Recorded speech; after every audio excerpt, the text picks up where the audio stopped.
It's live. Sign out. Give it a second. I guess I could. Sign out. Hang on, I'm gonna get my laptop real quick. Sign out.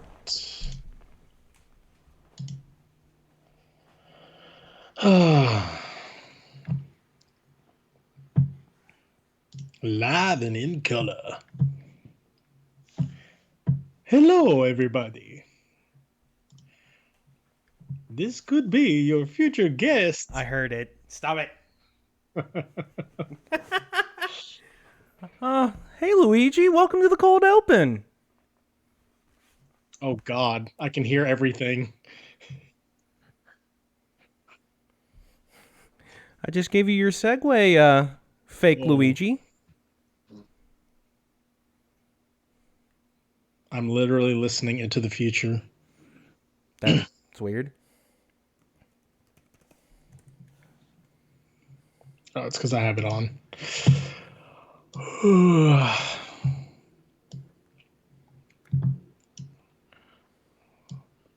Next week, we could be sharing a pizza pie. Why don't you tell everybody about your brother? Oh, Mario? He's an asshole. He stole my catchphrase. Why, what's your catchphrase? It's a me. So it used to be, it's a me, Luigi, but then Mario took it? Exactly. That doesn't make any sense. It's a me, Mario. That's stupid. That's like a piece of shit that leads it's a me, Luigi rhymes. That asshole like took it from me before I could copyright the son of a beach. Uh-oh, you're losing the voice there, Luigi. I cannot help it. This is taking forever, this dumb cold open. The pizza pie is wearing off.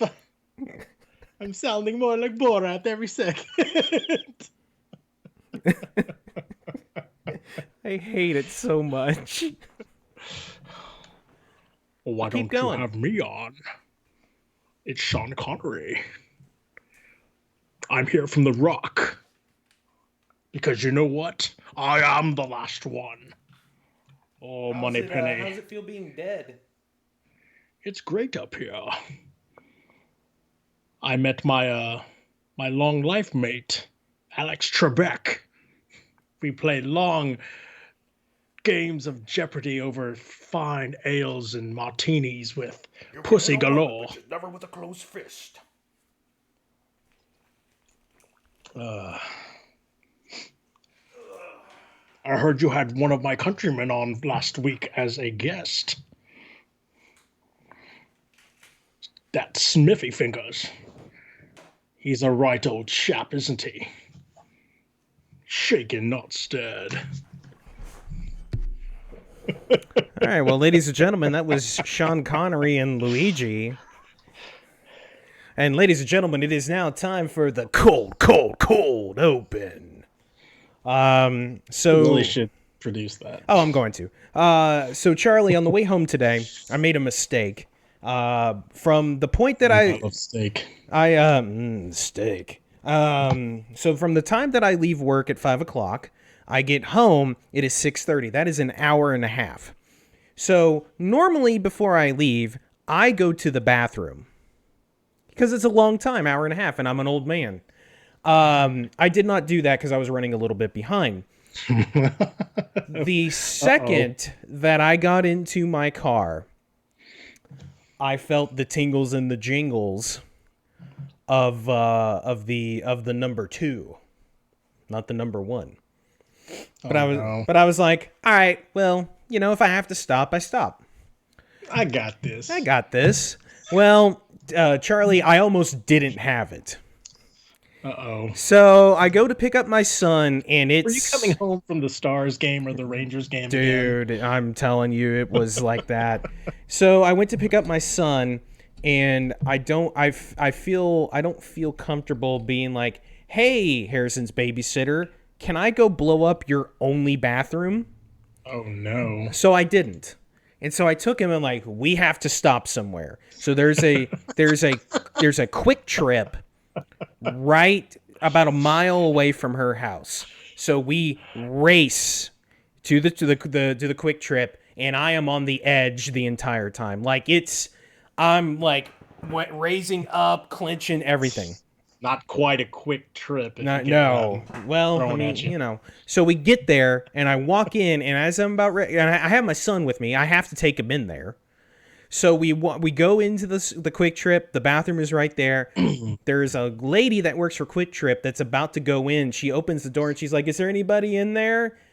Quick Trip cleaning." And I go, "Is there if I go in there?" And she's like, "Yeah, go ahead." So we go in there, and I had to do the awkward thing of destroying this toilet with my son standing there, basically watching me do it. Yeah, that's different when they're like 1 versus like 4.5 or 5. Yeah, it was really. I was like, well, first of all, I had to tell him as we were walking in, don't look at me. Well, I was like, you don't have to look, and also don't talk, because if someone comes in, you know, he's a talker. He's 5. Well, I'm sitting there and I sit down, and I mean, we've all had the close calls, and we all know how that is when you finally do sit down. It's ready, and so it's just like kaboom. And of course, because I told my son not to watch, he of course sat there and was just like, "What you doing, Daddy?" And I'm sitting there, I'm just like, ugh. So that was great, but I made it. Not having the toilet moment from Dumb and Dumber. I mean, it's the toilet moment from Dumb and Dumber. That's what it is. The only difference is that this one flushed. So it was terrible, but I made it, so it's not that terrible. And now we're here. And I think it's about time to get that show started, Charlie. What do you think? Yeah. You think so? Let's do it. Let's flush that sucker away and kick it off. I see what you did there. All right, here we go, folks.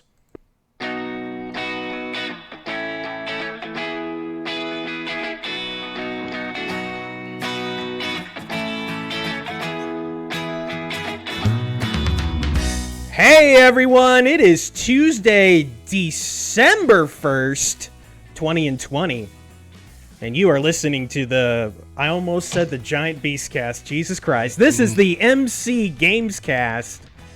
Merry Christmas, everybody. It is officially December, where you can talk about Christmas. I am one of your hosts, Mitchell Barrett, twitch.tv/Team Alama Squad, and joining me in the Christmas spirit is Team twitch.tv/Charizar81, Charlie Zarzuela. We're off to a great start. Charlie, what's up, dude? Merry Christmas, dude. We're here. We got 25 days before Merry Christmas. I'm still getting over my turkey coma. Oh, yes. I think I've finally woken up from that and passed all that stuff. But the most delicious holiday of the year. We are here. We are in December of this hellscape year. Charlie, the hellscape year hit a little bit close to home with a couple of our good friends getting the Rona. Shout out to Ryan and his wife Marissa. They're on the mend. So that's the closest it's hit here. Charlie, tell me about your Thanksgiving holiday. I mean, I had 2 of them. Yeah. You know, as one would when you get married, you tend to have 2 holidays. Sometimes. Especially this year with social distancing and stuff, we've been trying to, maintain in those, close-knit circles so you don't spread anything or catch anything. So I pretty much deep fried a total of about 29, close to 30 pounds of turkey this year. Hell yes. They were both delicious, decadent, juicy, as one would be. It was a long holiday. Oh my gosh. Like, I did quite a bit of streaming on the front end. I definitely front loaded that sucker. And, like I had said before, like, once, Thanksgiving hit and Homeboy was home, streaming life kind of, fell by the wayside for a little bit. So it was kind of a nice break. I got into some video games that we'll discuss later. Away from video games though, enjoyed some weather, put my lights up, put our tree up. We're all done with that. We like leave bins around, just kind of like, oh, okay, we'll get to it eventually. No, we, um, hit the ground running, as you would say, and just like, attacked it this year. All the bins are back upstairs. Everything's cleared out. Looks like we have a snowman party going on in our house. Hell yeah. Kudos to Mrs. Charizar for definitely taking the lead on that. Um, it was fun. Like, it was a nice refresher, but I'm ready to get back into it, ready to get back online, get digitized and streaming once again. Hell yeah, man. How are you? I'm good. So my father, my dear father, who lives in the South Texas area, came up, which was really cool. We had Thanksgiving at my brother's house. It's the first time my brother has hosted Thanksgiving. Him and his wife, got a new his wife Borat. Woo! Yagzamesh. Stay tuned for our Borat podcast. So he's had his house now for about a year now. So I had actually not been to his house.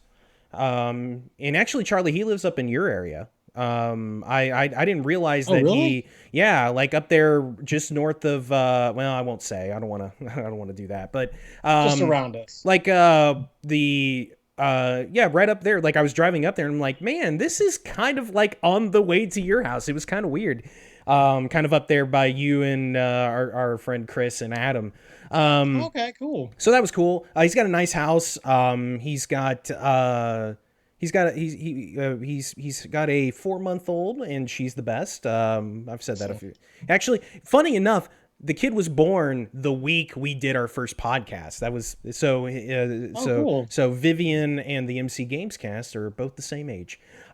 She's 19 episodes old. That's right. That's how and that's how we age Vivian. She's 19 episodes old. But yeah, and so they also have 4 other residents of this house. They have 4 cats. Which, Oh my. which I'm not a cat person, but they're nice cats. Whatever, they stayed out of the way. They're and all that. But one thing that I did not know going into it, and that I found out in a very, very, very quick and bad way, is that my son is allergic to cats. Oh, that's right. About 2 hours in, my son comes in from outside, and he's sitting there, and he's just like, I'm so itchy and it hurts, and he's scratching his arm, and his arms are rashed up and covered in hives, and it was like, oh damn. And so at first I was like, oh God, he must have gotten into something outside, whatever. And then his face started breaking out, and he started kind of breathing, kind of, like you would if you have an allergic reaction. And so we had to leave early, which was a bummer. And so I was like, he's never been around cats. He's never been around the cats at all. And it's like, it has to be that. So I'm going to get him tested, but we're assuming that's what it is. And it bums me out because that means that we can't go to my brother's house ever again. More than likely until they don't have those cats anymore. He'll have to do a really, really, really deep clean. Dude, yeah. And then you can't even stay long. Right, exactly. We'd have to stay outside the whole time. But so that was a bit of a bummer, but it was good to see my dad. With him living outside the Metroplex, we don't get to hang very much, so it was nice to hang with him. We had our fun political battle in a good way. I mean, we're polar opposites politically, but we actually had pretty good conversations. He's a little bit more even keeled than I thought he might be. But yeah, it was a good time. And then, yeah, like you, Charlie, I front-ended my streaming, and didn't stream at all, kind of by choice. I just kind of, I'll talk about what I played here in a moment, but I just kind of was like, you know what? I just want to kind of play games for myself, for no other reason But yeah, I'm kind You of, greedy bastard. I know, just for me. But yeah, it was good. I did not get my Christmas stuff up. I don't have a Mrs. Team Llama Squad anymore. But I enjoy putting up all that stuff. So we'll get it done this weekend, this coming weekend. It'll be a good time, and that's it. But Charlie, we're not here to talk about Christmas. We're here to talk about video games. And Charlie, you played, according to my little sheet here, a lot of stuff. Why don't you talk about it right now? I will talk about it right now. Starting off with more Spider-Man Miles Morales. That game is great. I can't say enough of that game. I'm kind of upset that the bugs that I kind of have come across are coming fewer and far between. I was actually kind of liking I was about to that say sad. occasional glitchiness Yeah. that you don't see in polished video games nowadays. You know, the ones that like they don't break the game, it just makes it funny. You and I obviously we laugh a lot about the flying bearcat physics of Elder Scrolls Skyrim. Sure. It's stuff like that can make it funny. Obviously, if it breaks the game or if there's corrupt saves or whatever, that's not really nice. But I haven't come across my Spider-Man turning into a heat lamp or a trash can yet. So But hilarious. no, that game has a lot of side quests. The game gets very, very challenging. I've unlocked pretty much every skill tree. I'm getting to the point, like I know a couple of my fellow gamers on Twitch as well. They've said the same thing, that when you get close to the end game, you kind of tap the brakes a little bit because you know there's an ending to it, and you're just trying to savor it a little more because you know, like once it ends. I'll say this: I'm not really the type to go into a new game plus unless it's a very, very extremely special game. And in what we're trying to do here with the MC Gamescast and trying to absorb not only past games that we're trying to definitely shore up in the egregious misses that we've made over the past years. You know, we've got to catch up with the new games that we'd really, really like to play, especially with the new gen, current gen, whatever you want to call it. But yeah, Miles Morales, great game. Can I ask you Yeah. something about Yeah, anything? so so that game? I mean, it's no secret. It is a smaller game than the previous Spider-Man, by design. Yeah. It's supposed to, and also, I mean, obviously they made it a slightly cheaper game because of that. And so you talked about how you got towards the end. You know, you're getting towards the end, so you wanted to kind of pull it back a little bit, kind of tie up loose ends, things like that. And I won't spoil where I'm gonna go with mine later on, but you and I talked about today, actually. I think it was either today or the day before, where big sprawling games, open world, where there's just, I mean, arguably too much to do. And you do all this side stuff, but then you get to a point to where you're like, I'm kind of done with side stuff. Let's just go through it. Let's just go. I feel like with Miles Morales, the way they set it up with it being a shorter experience, a smaller experience, that lends itself to kind of what you're saying. You want to step back a little bit Yeah. and take everything that you possibly can in. In some ways, I like that. I kind of wish that more games would do that instead of what we'll talk about in a little bit, Yeah. where there's just too much, Sure. in a lot of ways. But yeah, I'm glad you're enjoying that. It seems really cool. What else you got? So over the holidays, I brought my Switch over to my in-laws. Little background: they are a huge Nintendo playing family. Did not realize this until I you know, was courting my wife or my gonna be wife, and they still have their original Nintendo, the Super Nintendo. They still have an N64 in that house, That's and awesome. discovered that they had a Wii plugged in, which was still functioning. I was like, "Oh wow, Wii check this out!" Sports, Obviously, they've got the Wii Sports, but still great. so I plugged in, my dock and plugged in the Switch, and we had a good time playing Mario Kart 8.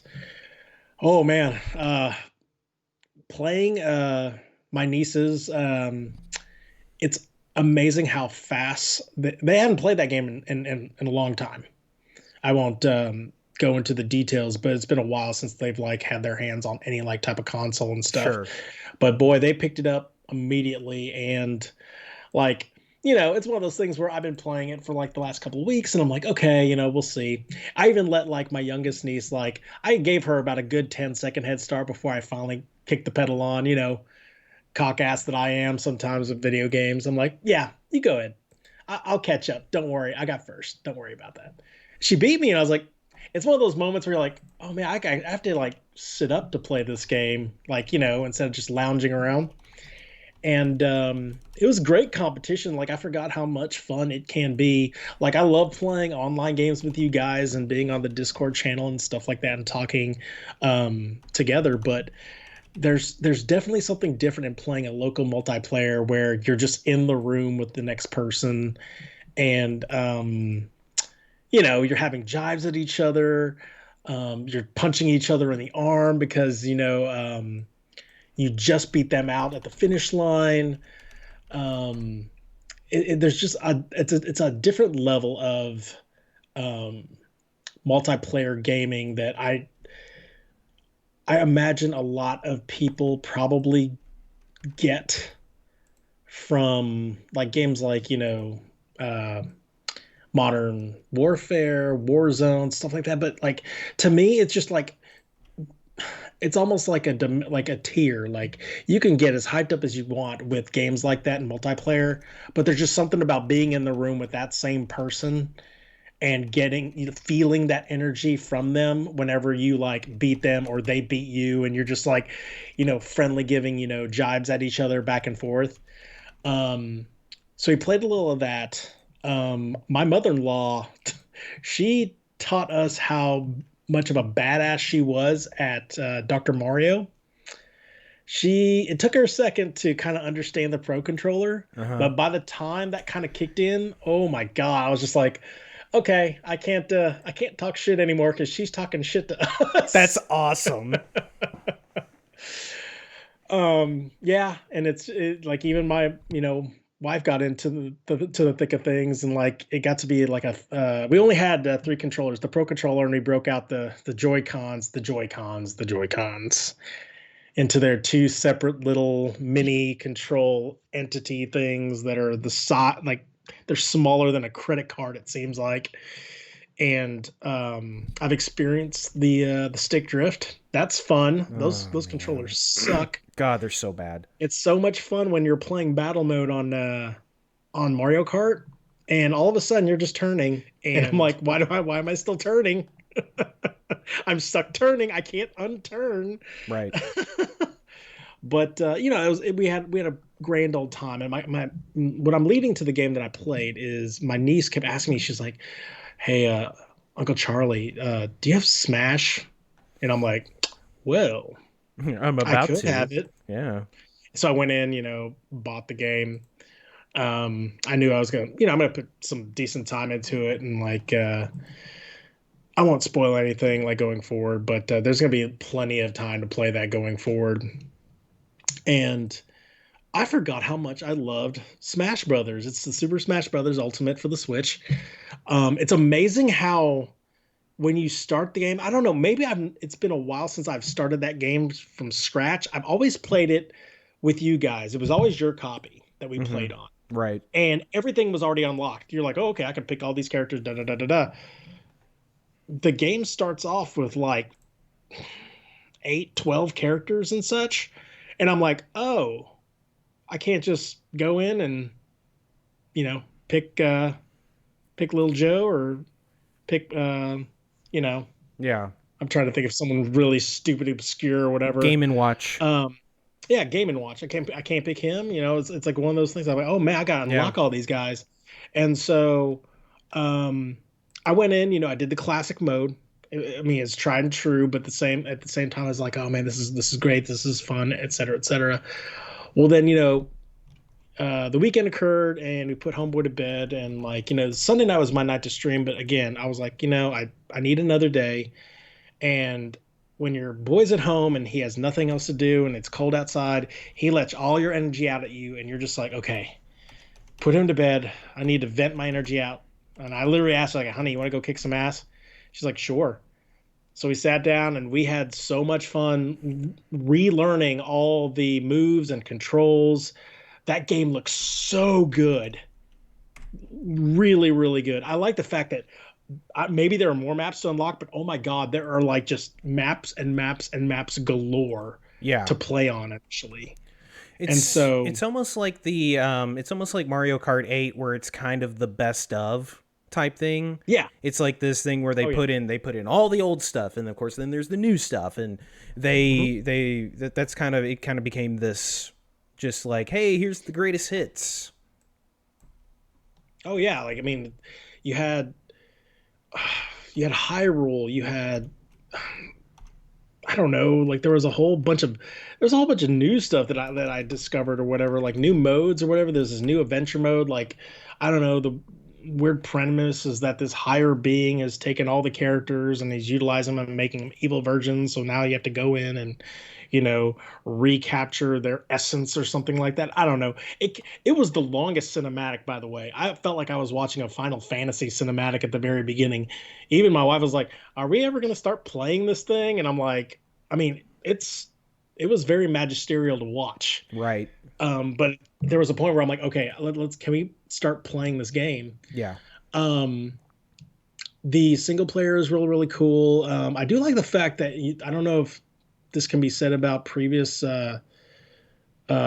Smash games. There's a little docket that, like, obviously, a new challenger will come in, and then you have to beat that character to be able to make him a playable character.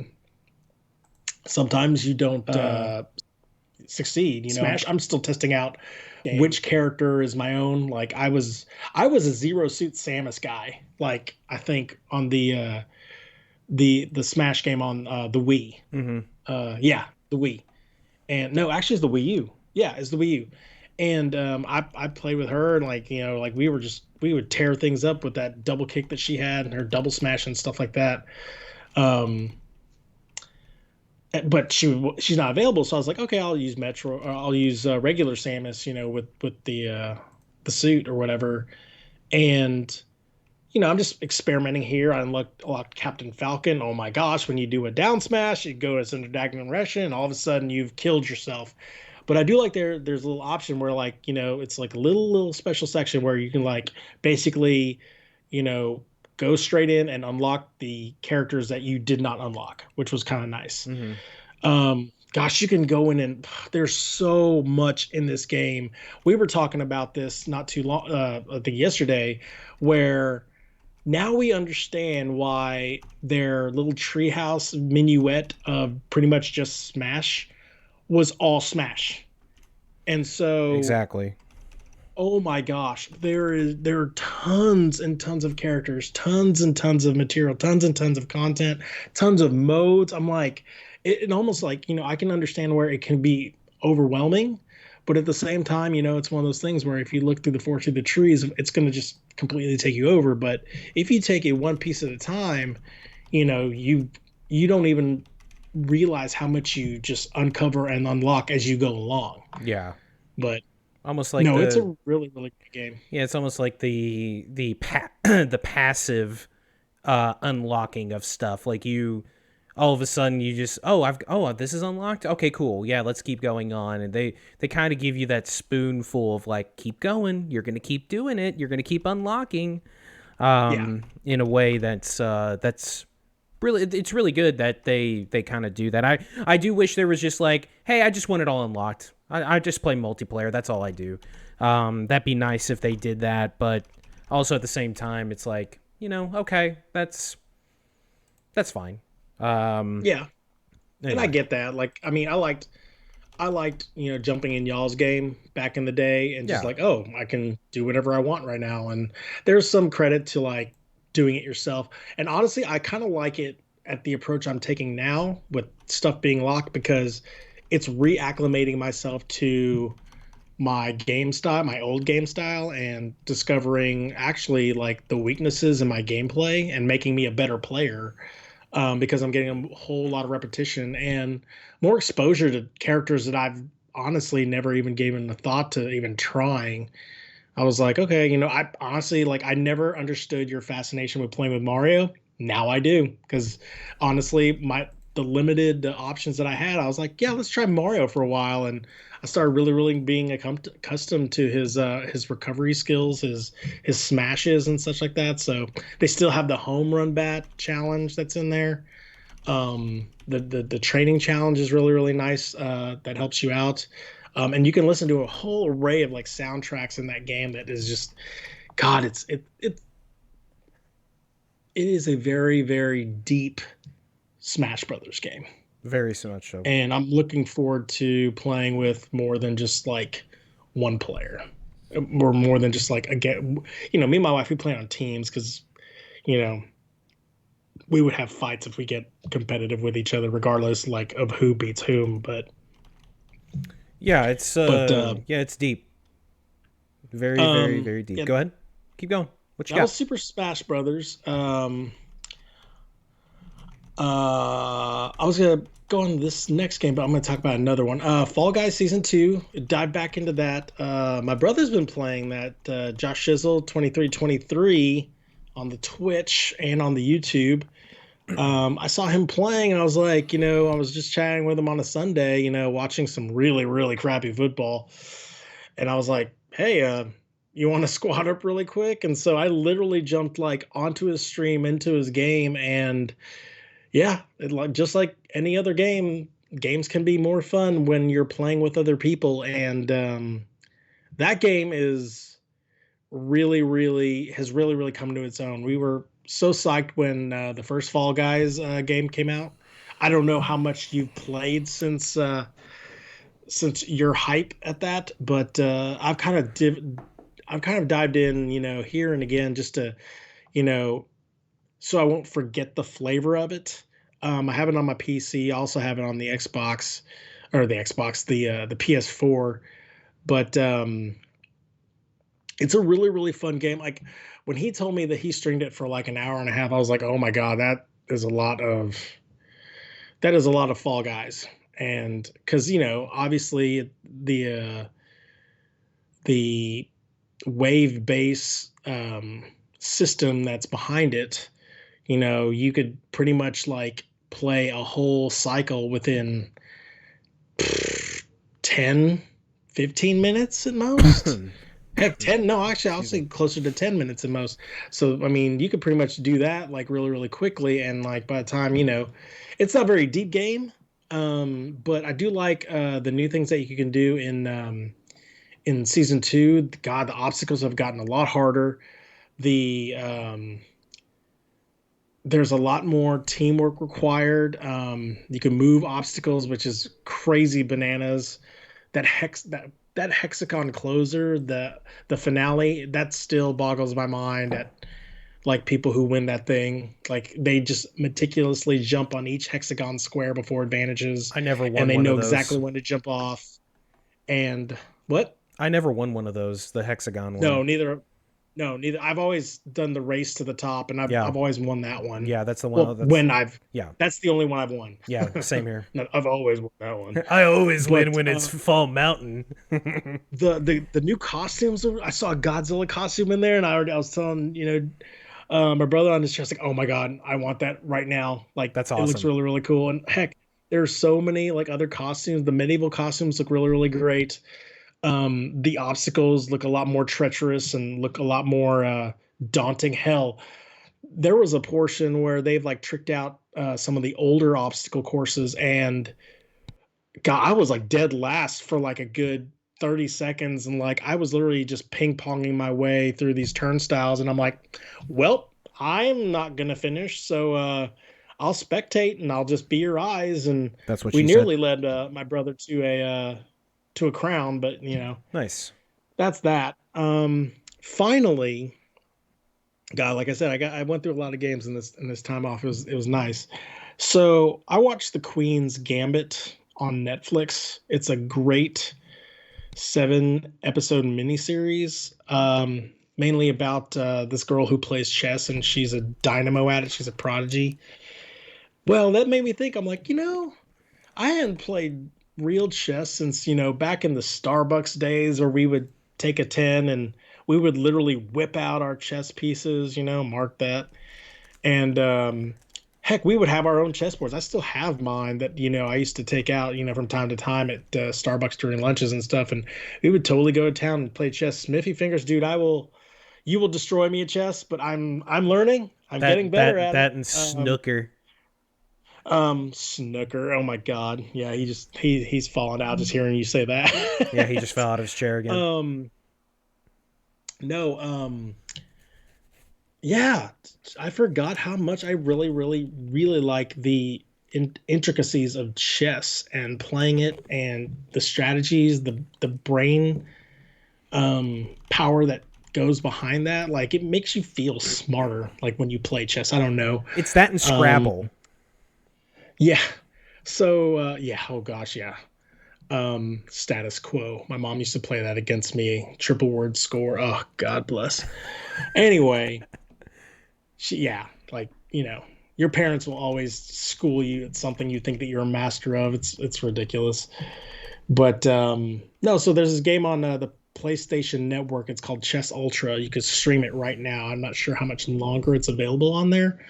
I know it's like if you want to just straight out buy it, it's like $5 at the end of the Cyber Monday sale that has been extended, I think, through parts of this week.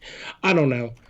Um, yeah, it is a thinking man's game. Holy crap! And yeah, my brain is actually a little tired from playing chess. Actually, honestly, the reason why I was a little late for the pregame, Uh-huh. I wanted to check out just some of the extra modes in Chess Ultra just so I can divulge it here. Sure. And I got caught up in a game and I was doing Nice. really, really, really well. All of a sudden, I look at the clock. I'm like, oh, I don't think I can finish this because that's the I'll be on one thing that shortly 15 minutes later. that's the one thing I have trouble with is finishing in that game. I can literally dance around a checkmate half the time because I'm so zero. It's like a Demon Souls where you need to be patient throughout that game. Demon Souls or Dark Souls, you have to be patient. You have to go through the paces. You have to parry correctly. You have to dodge. You have to block correctly before you find an opening, and then you strike. My problem is in chess is I will do that for the first half, trying to gain the advantage in the middle, trying to develop your pieces, trying to get that castle in as soon as possible. However, when I start to see that I really am starting to have the board lean toward my way, I I lose that telescope sight, and I try to go for the quick kill, and I start dancing around too much, causing my pieces to get captured, and then before I know it, I end up in a stalemate on accident. And you know, so I Chess Ultra, it's got a whole bunch of features in it. It's really, really cool. The dynamics behind it are really, really great. But I mean, behind all the aesthetics of like the looks or whatever, it is just chess. You could play at different levels. Obviously, there are cool little modes in it that you could play. You could play historic games. Like there's actually a game with Bobby Fischer that's in there that you can actually like. I don't know if you can observe it or you can like actually play as one of the opponents. But there's that. There's obviously problem solving. It's like can you mate in one? Can you mate in two? Et cetera, et cetera. Um, and there's learning tools. I mean, there's a whole tutorial in there on like how to capture certain things, and it teaches you. I've also been playing this game on the iOS, Dr. Wolf. The chess game, it's free to download. Obviously, if you want to go into extensive training, you got to make I think subscribe to it. Yeah, for unlimited lessons, but it will give you like the basic beginner strategies and stuff like that, which make you a better player. And I've really, because I don't know, because of Queen's Gambit and everything, I've gotten into this weird chess fever recently. Yeah, chat. I will try. I'd love to play, chess on my stream sometime eventually, and have you guys spank my monkey ass, and um, maybe I can win a game or two. I don't know. Like it's a lot of fun. Like I forgot how much fun chess could be, and I remember some of like my friends at Starbucks who I no longer talk anymore. But man, we would just literally just like sit down, have a smoke, and freaking put it out on the line and play some chess. That's excellent to hear, Charlie. I That's a lot of love work. talking about video games to those of you listening to the podcast. My brother-in-law is making me sing Oh no. because he knows I'm doing a podcast. Charlie, do you got any more games? No, I don't have any more games. Oh, I'm sorry. That was my buddy. Get out of here, Luigi. You can show up next week, brother. No, I don't have any more games. That's good to hear. We got I'll see you another. next week, bitch. We got 2 minutes of singing. I played some Rocket Oh, no. League. It was a lot Of of course. fun. You didn't watch, so I won a bunch of tournaments. I played a little more Battlefield. Um, I did. Oh yeah, I forgot. I That. did play a new game. Thanks to the Xbox sale, I got me Assassin's Creed Origins. Yeah! Oh God. I forgot how long I'm supposed to sing. 2 minutes. That's what it says. I hate my brother-in-law. Smithy, no, this is the one from 2017. And I'm done singing for my bro-in-law. Okay. So, because of the Xbox the Xbox Black Friday sale, they had Assassin's Creed Origins for $12. And my history with Assassin's Creed is I played the shit out of the first one, really, really liked it. Played the second one, and it's one of my favorite games of that generation. Ezio's a great character. And then played a lot of Brotherhood, and then fell completely off of Assassin's Creed. Ass Rev. No, didn't do Ass Rev. Played a lot of Ass Bros, but did not play Ass Rev. Then I just fell off, and then the games kind of got average to bad. Black Flag was good. I had It's good. I had kept reading that this Uh-oh. starting with Origins, and Odyssey, and now the latest one, they got really good again. And so I got Origins, and I am back all in on Assassin's Creed. It is so much fun. It's beautiful. Bayek, the main character, is a really, really good character. The setting is really, really awesome. I really like the Egyptian setting. And kind of going back to what we talked about in the kind of opening segment, there is a lot of game in that game. There's so much. The points of interest, the question marks, there's so many of them, and I don't have a very good attention span. So when I see a question mark, Squirrel. I have to go chase it like a squirrel. And so I'll be doing some quest, or I'll be like, okay, I'm gonna go do the main quest. But then there's like over there's like two question marks. Well, I guess I better see what those are. And you go there, and it's a little bandit keep, and it's like, oh, kill the commander and get some loot. And I'm like, well, I guess I better just fucking do this while I'm here. So you finish that. Then it's like, but like 200 meters over there's another question mark. And you go to the question mark, and it's a hippopotamus lair, and you've got to kill the king hippo. And then you kill the hippo and you get experience. And then rinse and repeat, and rinse and repeat, and rinse and repeat. And I love doing all of it. The game is super fluid. The control, it controls great. I'm enjoying the story so far. It's an Assassin's Creed game. It doesn't, you've got your you've got your eagle points that you go and you collect, and then you jump off and you do your free fall. It's got when you take out a certain target, it always does that cutscene where they're like in between death, and then it's like, oh, you're dead now, and then he's dead. So if you like Assassin's Creed, that's probably going to be your bag. But I really, really like it. It's stunning. It's a stunning looking game. It's really cool. I am 15 hours in, and I bet you I've done 5 main missions because all I'm doing is side stuff. So you really haven't done anything outside of the Animus yet?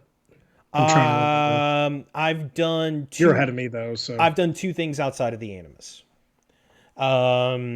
Which, that stuff is okay, I guess. I mean, two main targets are down. But yeah, it's really great. I want to keep playing it, and I plan on doing Odyssey after this. And then in 2023 Valhalla. So, because the it's so big. It's so much game. SS2 comes out. The one thing that had me, it's not even like, I don't even think it's a negative for the game, but kind of had me like kind of go like, huh. So after you get out of the first area, there's a big cutscene. It does the title card, which is a very late title card, one of the latest title cards I've ever seen. It does this thing where it puts you in the next area, and then this thing pops up, and it's like, hey, if you don't want to level up or waste your time leveling up, you could buy shit. And the first power down. And what I said was fucking gross. Like, and the reason why it's gross is because it's not necessarily because, oh, they're promoting their shit to sell. When you go to the main menu, there is literally in the corner, it says, press this button to go to the store. It's right there. You don't have to put it in your face and be like, what if you spent some money? I don't know. I think that stuff is gross. Like the NBA 2K series is really gross about that stuff. It's just a weird thing to put in your game. And it really does kind of, for a moment, take you out of the game. Because you're like, oh, you're really into it. And then it's like, buy shit. Huh? And it's like, oh, okay. Oh yeah, I guess this is a fucking video game they want you to spend more money on. It's great. I'm going to keep playing it. I'm having a fantastic time with it. And that's it. That's all I played. I didn't really play anything else. I'm trying to remember. I think it was because it came out in 2017. And I know microtransactions were at that time huge. It was 17 is when they peak. It started to peak. Yes. Yeah, I was gonna say, like, there's a huge proliferation in a whole bunch of like main like AAA games. EA was real big in that stuff. I think that was Battlefront. I think that was Battlefront. That was Battlefront year. I want to say where they got shit on for all of the oh, you can unlock Darth Vader for $13, or you can spend 4 months trying to unlock them. Yeah. Which they have ended up, enough people complaining and they fixed that, which is good, power to the players. But it I shouldn't think have been that's there in the why you're first place. seeing that. Like, it's like one of those like, oh God, this thing. Well, and I mean, they that's why Squadrons didn't have any of that stuff really, or they didn't have a lot of that because they were like, we should probably not piss off more people. But yeah, Mm-hmm. but that's it. That's all I played. That's all we played. That's a lot of well, you have a lot of stuff. I mean, I have a lot of one game. That's for sure. But that's gonna do it for what we've been playing. Next up is an extremely, extremely small. Whoops. Hold on. Damn it. Is an extremely truncated news.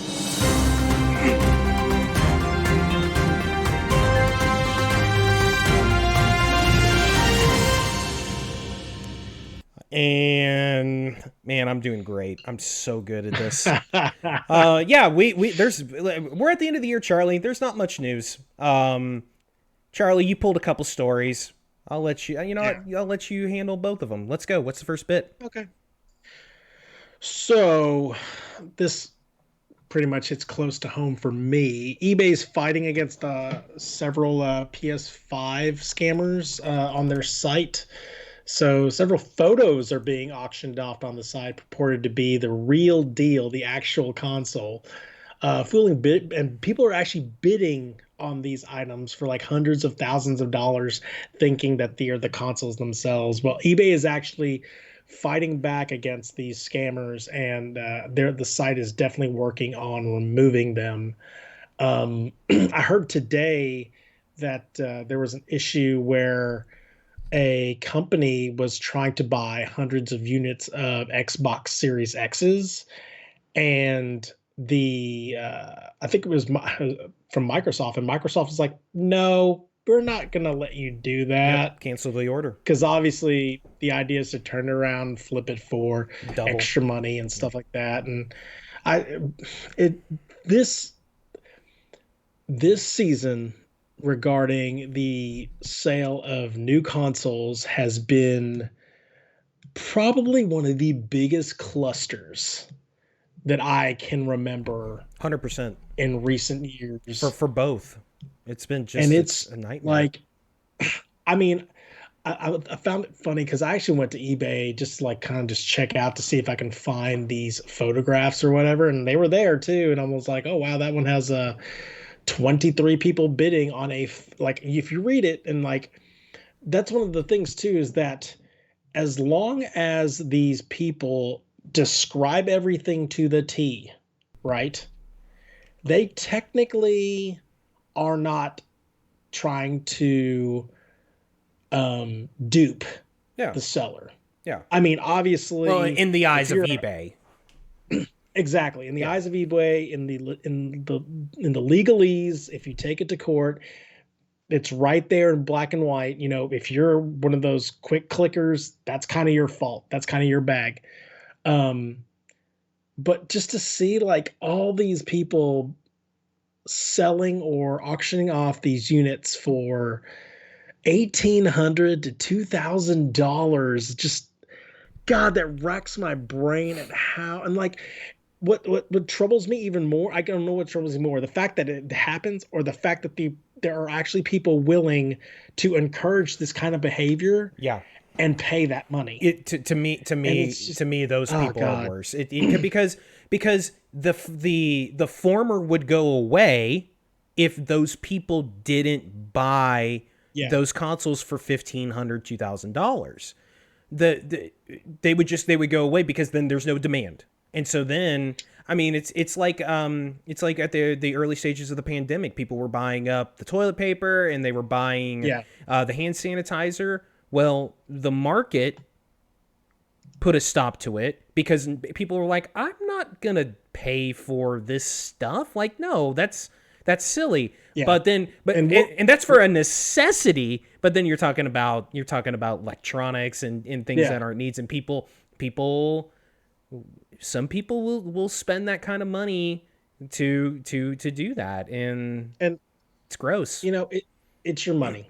If you want to spend it like that, that's fine. Mm. Warto's right. If for $2,000, you might as well get a badass Oh PC that yeah, can last you forever, right. and all you have to do is upgrade the graphics card. In 10 Um, years, like it's yeah, just yeah. and so like, and I was listening to a different podcast not too long ago, and like the guy was like, "I'm really like this is probably not going to happen, but I am really hoping that it comes around where these people are sitting on this ginormous cache of PS5s or Xbox Series X or And S's, can't sell them. and well, they can, but they have to sell it on the cheap. They have yeah, Like they have to oh, yeah. sell it for less than what they bought it for. It's not going to happen, Yeah. Well, it's like the guy that bought but all the hand sanitizer and then put it in a warehouse and then nobody bought it. And then yeah, he yeah. had $10,000 worth of hand sanitizer that he ended up just donating eventually. Oh my gosh, Yeah, yeah. I mean, it's not a bit of news, but the fact that it is news, it's just. I mean, I don't know if the pandemic that's where we've come to. Obviously, it would have still been around anyway. no, it's Because not pandemic. Yeah, no. because I'm not saying like I'm not saying that it's not the existence of it because like you said like we've seen this before in regards to other releases, but the scale is just redonkulous this year. it does feel like it. Yeah, it's all of that stuff is extremely gross because it's the it's much like concert tickets or sports tickets. You know, they get bought up by people that have no intention of playing with it, and it takes those consoles out of people like you or some of our other friends that can't get consoles, and um and then yeah, then they're selling it for gross amounts, and then you have the people that are like, I have to have it now. I'll spend $1,500 that are just as much, if not more, gross. And yeah, it's yeah, and that's the thing, Charlie, is that there's no guarantee if there weren't those people you would have a console, but it sure does feel like you'd have a console. Like, doesn't it Oh just? no. It feels like it. It feels like you can at least be like, well, I just didn't get one. Instead of, man, I didn't get one because of these scumbags. You know, Yeah. it's hard And like not to feel that way. and it's like the idea so obviously like I've been listening to several other areas on this particular topic, and they took this akin to like the selling of Air Jordans and stuff like Oh that. yeah, yeah, 100%. um those shoes like are made in limited quantities and they are collectibles for a reason. Sure. um these are consoles that serve a purpose of delivering entertainment to be used. Mm, I don't think that like if you say hold a console that's massively like this isn't limited quantity. These are massively produced like, million like thousands of times over, maybe millions. And the fact that like, oh, I'm just going to put this away and then maybe I'll sell it at a later date, like that doesn't happen with consoles that often. Not anymore at least. yeah. Um it's sad like, that these companies, I tip my cap off to like Microsoft to be like, hey, I'm glad you're looking out for the consumer who are wanting to actually consume Yeah. consume this product, to use it to what it was, you know, designed and created for, rather than to just flip, tripling the price, Yeah. to people who they, and honestly, a lot of these people who are buying these consoles at these ridiculous prices probably shouldn't be doing that. Yeah. And if they're that irresponsible with money to prioritize a console that far up, I'd hate to see what they actually budget their money for. Sure. Well, I and mean, it also makes those companies look bad. Like, it makes Sony and Microsoft look bad because, they're trying to produce these as quick as possible. We can debate whether they should have waited an extra few months to mass produce more. But that's not how business works. No. They wanted these out at Especially the last this year. Yeah, they wanted that stuff out at the last quarter of this year, but they're getting too much shit for things like this happening. And like I know Sony is trying to do their best to stave off that stuff as much as possible, especially through their store. Walmart, Target, Best Buy, they don't give a shit because they're the ones that they get their money. They don't care. Like, they don't care about that. They do what they can and try to present themselves as, oh, we're trying to make sure that this doesn't happen. But in the grand scheme of things, Walmart doesn't care. It doesn't affect them either way.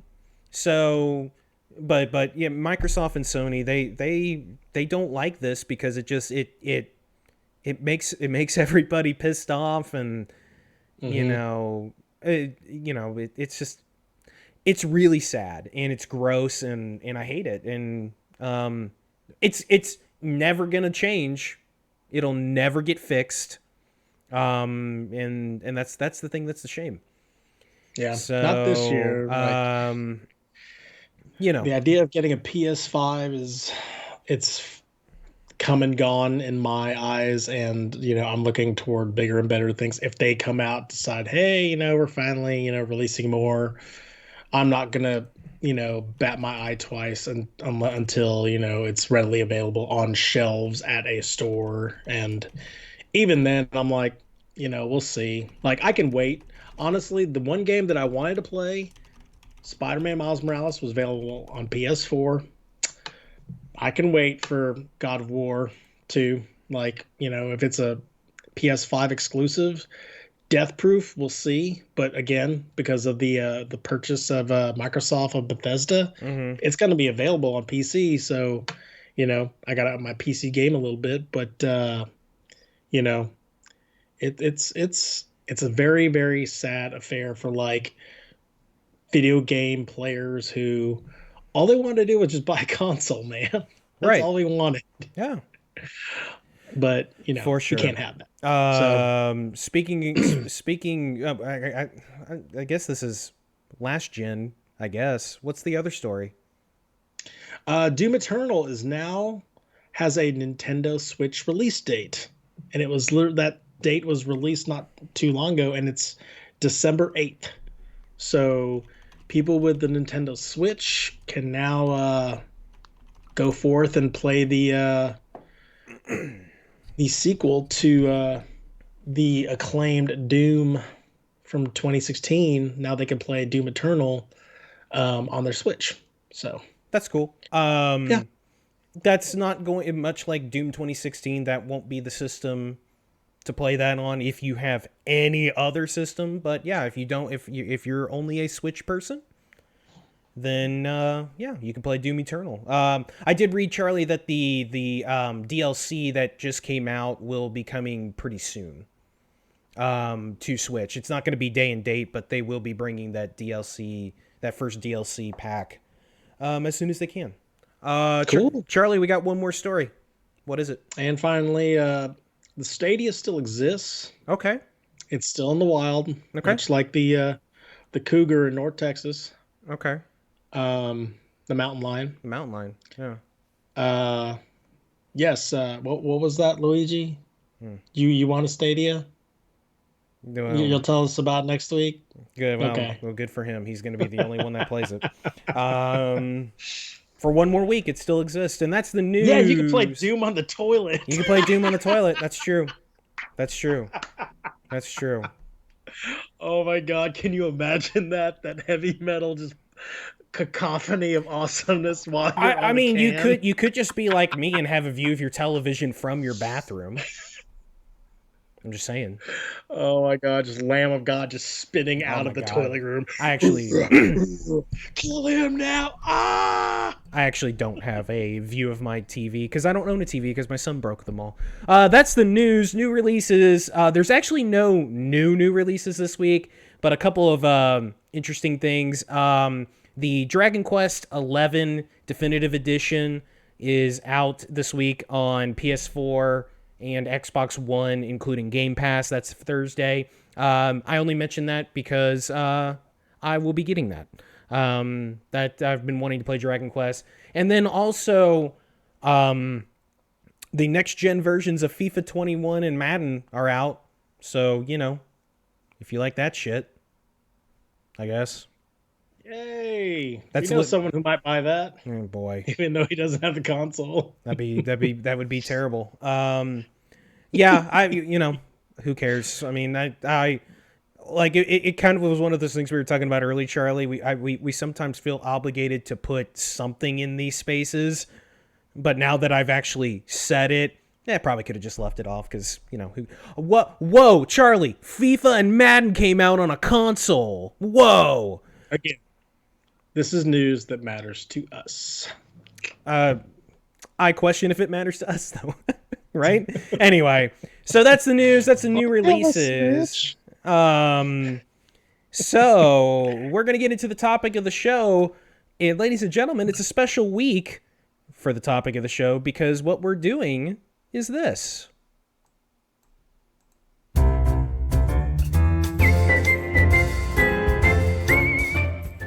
We are doing an extended mailbag. If you have any questions, you can hit us up on our Discord, MC Game Squad.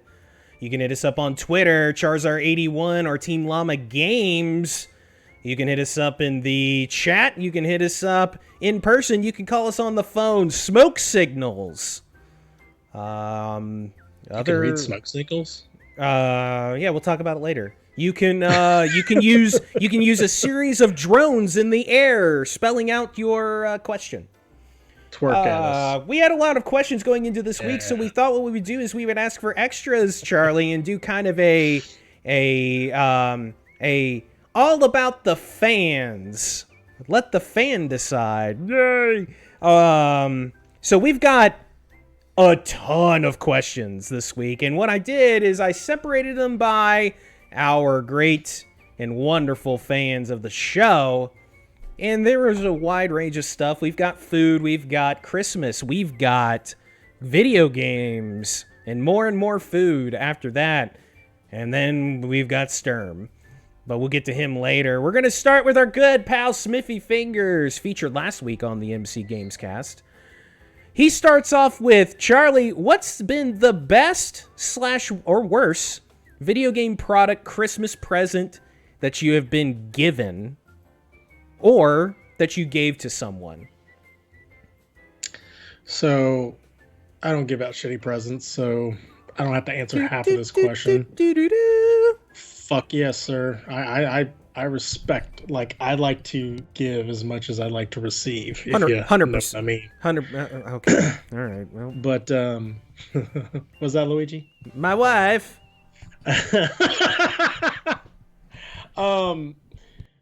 So the one, God bless, the one thing that was given to me that was probably the worst thing, and I appreciate getting it, but it was like after the fact of getting it, I was like, I will never use these things. I remember owning the Wii, and there were all these peripheries coming out. Like, here's a racket that you can affix to your Wii U remote control. To play the one tennis game. The tennis game. Yeah. Here's the fishing rod that you can play if you have the fishing game. I got that set. Here's a plastic driver if you play the golf game. Here's a dildo. Whoa. Yeah, like, those things were so cheap. They were, I mean, like, in material and, like, in price. I get it. Like, it wasn't like that was like, oh, that's my big present. Here's, your R5 Wii driver.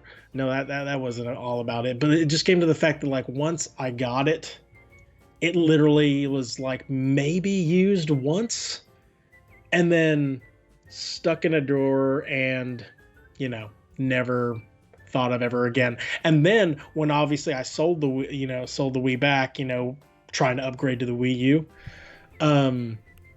they wouldn't accept the Wii board back because they had way too many at the time.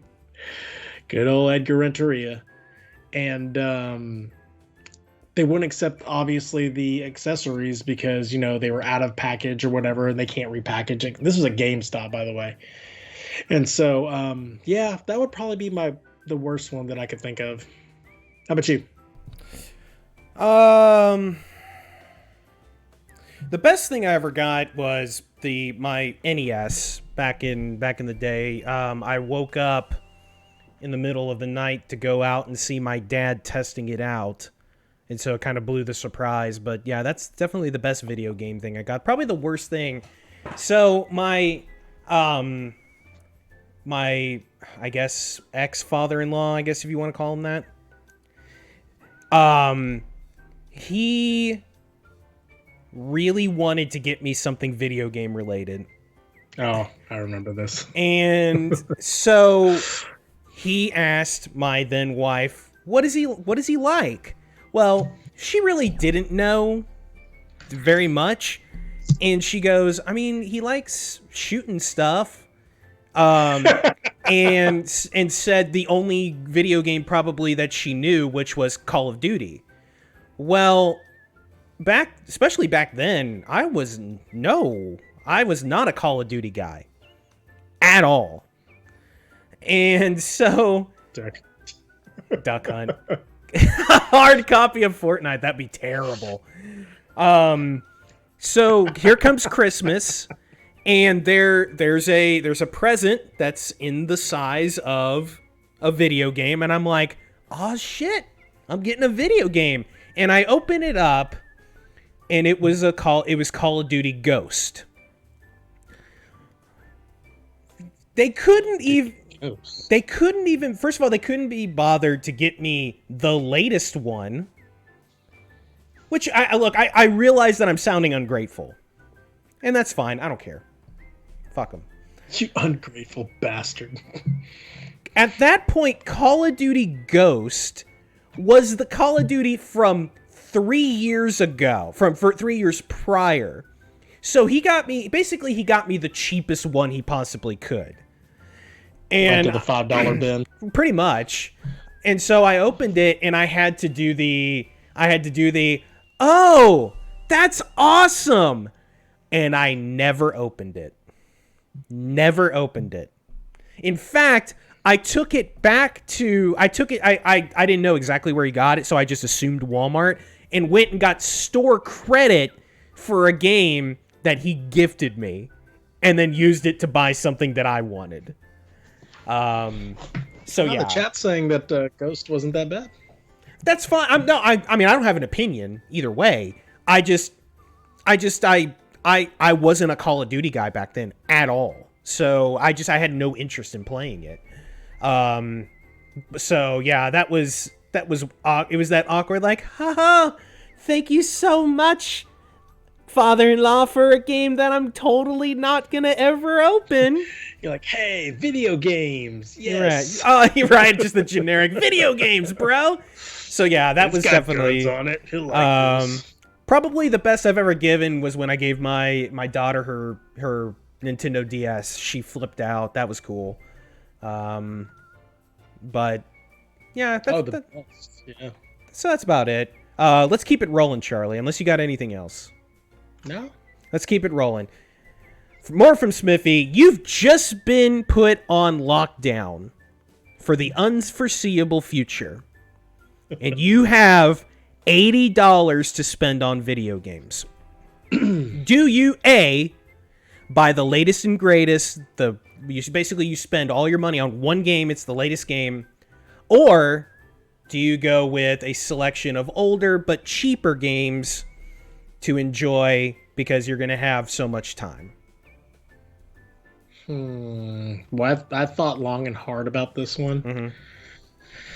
And it's like the more we talk about it tonight as we were approaching that question, I literally started like having a mental game of brain tennis as to like what I would pick when you asked me this. Mm-hmm. So I'm kind of still on the net. Mm-hmm. I would honestly So unforeseeable amount of time, I would have to pick the cheaper games. Yeah. I like variety. I like having like, okay, I'll have a shooter here, or I'll have like, I'll have something that I've played before, and I'll play it on a higher difficulty level, or I'll just play it for fun. Hmm. Um, and then like when I'm not like shooting zombies or going all visceral, I can like switch modes to like, here's a nice golf game that I can relax to, Right. because when you say unforeseeable amount of time, that brings to mind that like this is going to be quite a while. Sure. There That's are what I very assume few too. games that I can play like one like just straight through, and then like, okay, what happens when I beat it? Keep going. Yeah, the keeping on going thing. Yeah. Yeah, I 100% agree. Like there was no hesitation for this because Charlie, we talked about it. We don't play a lot of new stuff anyway, so our backlog is infinite at this point, just about. And so, yeah, I mean, I grabbed Assassin's Creed. Like literally, I could be like, oh, I just paid $12 for Assassin's Creed. That could be my one game, and I can use the rest to buy more dildos, things like that. So like the having dildos. Look, man, times are tough. So multiple. Okay. So yeah, so having having the option to be like, oh, I could buy 5 or 6 really good games that are a year to 5 years old, catch up on what I missed, and never run out of, like you said, different types of fun. Mm-hmm. If they were sold out of dildos, I would just make my own. I might just do that anyway. Anyway, so yeah, I think that's a pretty easy one for me. Keeping on going. What's the best hot snack to eat while you're gaming? Hot snack. So that's what I was going to ask you. Okay. Does it have to be hot, or is it just like Smithy says hot? Temperature wise, or were you talking like, because here's my thing. I assume cooked. Here's my thing when it comes to eating and gaming. Those are 2 exercises that should be kept separate. That's just I disagree. That's my opinion, because I like my equipment clean. I cannot stand it when there's like a crumb on my controller. I have a fear that like some greasiness will get into it and just mess everything up. I can't stand like picking it up, like especially like my kid, he will pick up my controller after he's done eating, and like I will go in and clean up, and all of a sudden I'm like, what is this all over my nice pristine controller? Like, what are you doing? Like, I just can't. Like, that is the one thing that if I could be meticulously like snobbish about, I just like, I will drinking water, maybe drinking like a spirit, but like when it comes to eating, I don't like eating and mixing my electronica. I cannot hear you. I am a disgusting human being, and I don't give a shit. You remember when I sent you that picture of the Xbox Series S next to my Xbox One, and your first comment was, your console's fucking gross looking. I don't care. I just don't. So the answer for me is fucking pizza when you're playing video games. Mozzarella sticks are also a good choice. The sloppier the better. That's what I say. All right, let's keep going. Speaking of spirits, given the fact that playing video games while intoxicating is not only a step into an alternate reality, but also extra challenging, what's the most difficult game to attempt to play drunk?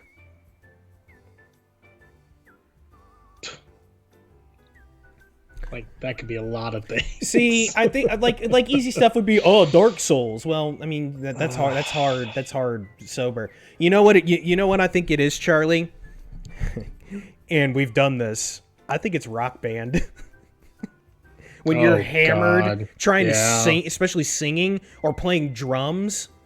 Oh God, it's hilarious, but it's awful. Yeah, it's a definite bell curve with Rock Band, because you get relaxed, and then you hit that peak where you're just like everything's flowing great, but then you keep drinking, and the bell curve goes right back down, and all of a sudden, it's failure this and clanking that and miss notes here and there, and it's just, you're 10 seconds in and you've already failed the song. Oh yeah. Oh yeah. Yeah, Rock Band would definitely be when I have to agree with you there. That's probably be the one. Like a shooter, yeah. Like I get where like if you're just ridiculously intoxicated, how could you aim at anything? You're just Sure. running around Yeah. shooting the ground. Nick says Rocket League. I mean, he's correct. Yeah. I mean, it's driving. Don't drink and drive, folks. Anything with precision, like Sturm. Funny you say that. We actually did that in college, where a whole bunch of us we got really really drunk, and we were like, "Hey, let's play Gran Turismo." You cannot drink and drive in that game. No, you absolutely cannot. It's horrible. No, you cannot. Yeah. I think actually what the answer is pretty much every video game, if you're just hammered. But those are good specific ones. You know what game is good when you're drunk? What's up? Katamari. Oh my god! I bet it's even better when you're Katamari, high. Obviously, you can totally decimate in that game because I have done that, and I'm like checking the next day. I'm like, I did that.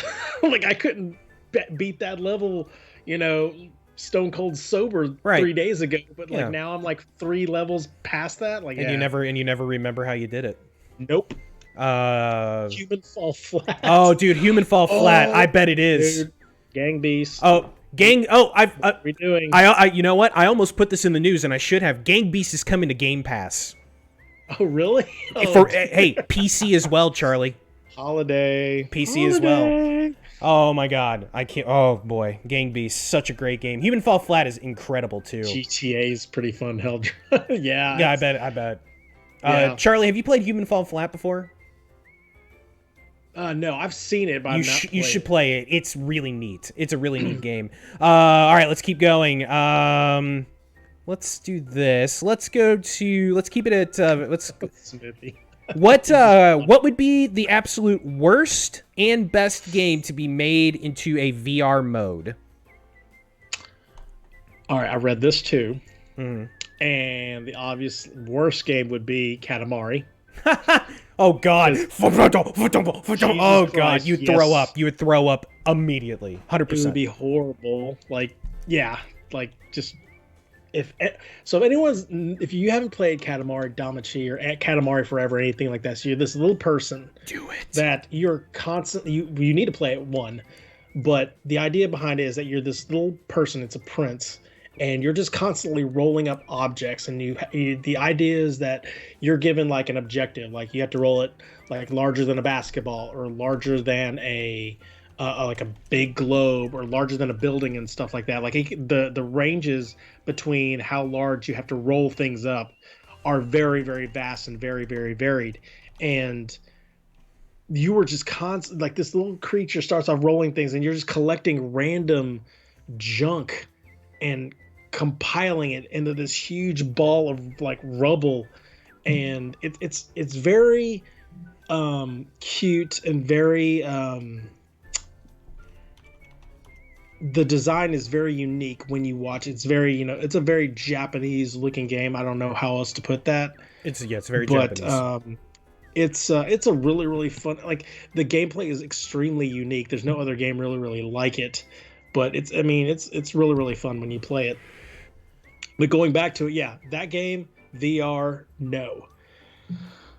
What was the other half of that question? The best. The best game, gosh, like it's already come out. Like Resident Evil 7. Yeah, that's probably very immersive. I can't. I'd love to see my brother, who calls that his favorite game of the last generation. Right.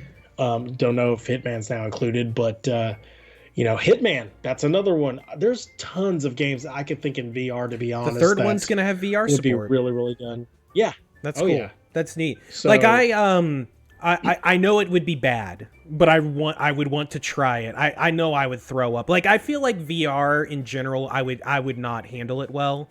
Like I would get nauseous, but I would want It would be impossible, but I would love to try Rocket League in VR. Oh God! Trying to do an aerial, you're like, oh God! I bet it would be terrible. I bet it would be awful. Like, before you even try it, they should have like a passenger seat mode, and you just sit there while another person drives. Oh boy! Like one of those diamond class or championship classes that you were telling me about. Like the Rocket League Championship Series people throughout the entire game. Yeah, the Rocket League Champion. That'd be awesome. I would say that. Oh, one that doesn't exist though, I would think would be really cool. Would be to play a Mario 3D game in VR. Sure. Yeah. In the eyes of Mario. Right. And I think that's doable. I think that's much more doable than some of the other stuff like Katamari. People would get sick in 2 seconds playing something like that. Yeah, those are good. Let's just assume you can get both of them at the same time with this question. Cyberpunk or GTA 6 right now? Fuck. Right now, without knowing, because I have no clue what GTA 6 would even offer. Like, I have not read anything, so I would go Cyberpunk. Yeah, I guess just assume that it's as good or better than your favorite GTA. Like, that's what I'm assuming. Yeah, I mean, but the thing is, like, my question, like, why I'm hesitating before I just say right out Cyberpunk would be, what is the setting? If they do a rehash of New York again, I'm like, well, I've already played that. What if it's Vice City 2? I mean, that right there would be like my I have to think about this for a second. So my answer but right now, as it sounds, Cyberpunk. The answer is Cyberpunk for me, and here's why. I've played all of the GTAs. I know what GTA is. I haven't played like Cyberpunk is an open world, kind of futuristic shooter, blah blah blah. But there's never been a Cyberpunk. I want to know what that is. I want to know what that is instead of, oh, it's GTA. I know what GTA is. It's going to be great. I'm going to love it. But I want the unknown of Cyberpunk before seeing a GTA 6. And finally from Smithy, the only reason I'm asking this question is because the preface to it is funny. But also he can fuck himself. What hurts more, being brutally beaten in the gonads for several hours by angry feminists, or spending $500 to play Tetris and not have Halo? Smithy, that's funny, but go fuck yourself. Smithy, you're awesome. So before we keep going, Sturm. Okay, you're in the chat. All right, we're gonna skip to Sturm because he's here. We'll come back.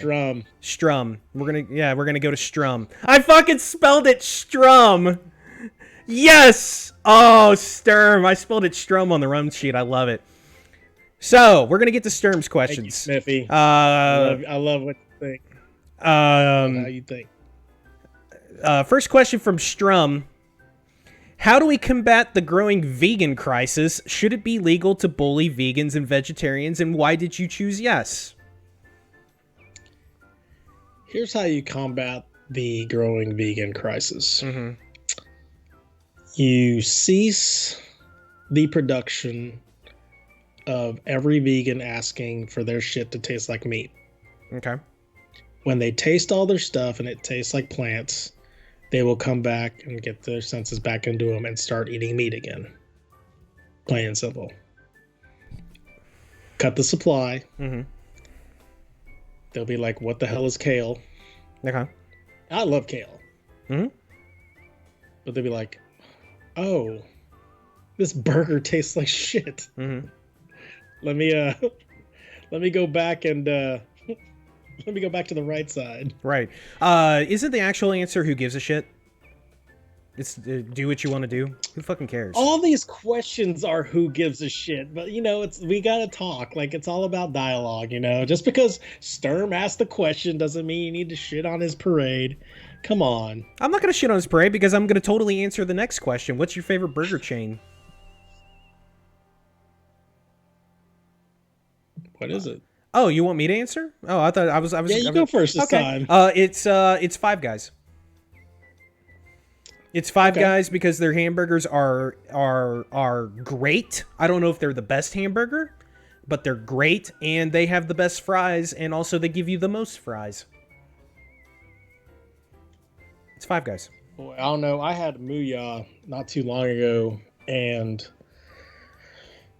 I made the mistake of ordering a large side of fries because there was a whole bunch of us. Yeah. And they literally like gave us 2 bags with the burger. Like one had the burgers. Yeah. And then one had just fries. The grease bag. My niece who had never been there before was like awestruck by the way. She was like, oh my God. Like, cause she loves French fries. She's like, that is a side of fries. That is how French fries need to be served 100%. from like here on out. Yeah. I'd have to categorize this as 2 because I consider like, okay, do we count drive-through? Do we count a place that you just sit in and eat? I assume it's fast food. I assume fast food burgers chains. Fast food, I would say, because I don't consider Five Guys fast food. You don't? Okay. Nope. Okay. Fast food is literally something that you don't have to get out of your car. Okay. That's just my thought. Sure. It's what would they call it? It's like not quite fast food. It's like Five Guys and Muya and stuff like that. Anyway, favorite burger chain, obviously Whataburger. If you're from Texas, it's like the holy trinity. I think that's pronounced. Like, I think it's Waterburger. That's what. No, it's a Whataburger. Don't be like that. That's for Nick. I called it Waterburger for like the first like 8 years of my life. Every kid called it Waterburger. I think my dad corrected me. He's like, "Oh, do my you dad see did an too. R there?" Yeah, my dad did the same thing. I mean, yeah, if you're taking Five Guys out of it, then yeah, it's Whataburger. But and my other answer was Snuffers. Yeah, that's a good one too. Snuffers is good. Jake's is good. I feel like Snuffers and Jake's is. I feel like Snuffers especially is even less of what you call. But yeah, if you want to just leave it. God. What? What's wrong? You clanged. Oh, sorry, I hit my hand on my desk. What? Fucking Snuffers. Yeah, Clang, man. Yeah. Arby's doesn't count. Five Guys there. Arby's doesn't count. It's not a burger place, but yes, they have great curly fries, and that Arby's melt is fucking great, Sean. Hi, Sean. Sean, I love Arby's, but I agree. That's not unfortunate. Burger place. Okay. He didn't ask. Great, he didn't ask us what's the worst. Worst? And why is it Burger King? Oh, it's not Burger King, but dude, it's Burger King. It sucks. If you've ever been to a place in East Dallas, there's this place called Griff's. Oh, is it bad? And there's several chains of it, and it's very like it tries to take from like the 1950s, but you can tell that the quality somewhere stopped in the 70s, and yeah, it's not that great. Sure. Like, yeah, I don't want to say it's bad because honestly, I hate hashing because there's hardworking people and stuff like that there, but their quality is not up to par with at least other places like, why is it Burger King? Dude, Burger King's the fucking worst. You know what? Sturm, you're wrong. McDonald's is great. I love McDonald's. McStreamy, it is best fast food burger chain or in the worst. Best favorite burger chain, yeah. Yeah. Oh no, Sturm, 100%. It's terrible, but it's also the best. Favorite genre of music? It's for me. It's just rock and roll. Rock and roll, baby. Love rock and roll. I mean, I'm a rap guy. Yeah. That's just me. Sturm also said, "Why is metal the best?" To me, awesome. Yeah, to me, it's not the best, but metal is fucking great. I love metal. It's awesome. Oh my especially gosh. 80s metal. Oh god, 80s metal could get into my top 3. I will say something controversial. Okay, let's go. 80s metal, I will consider aluminum. Metal didn't get metal until like metal. I mean, I guess Metallica was the 80s too, but like I don't know.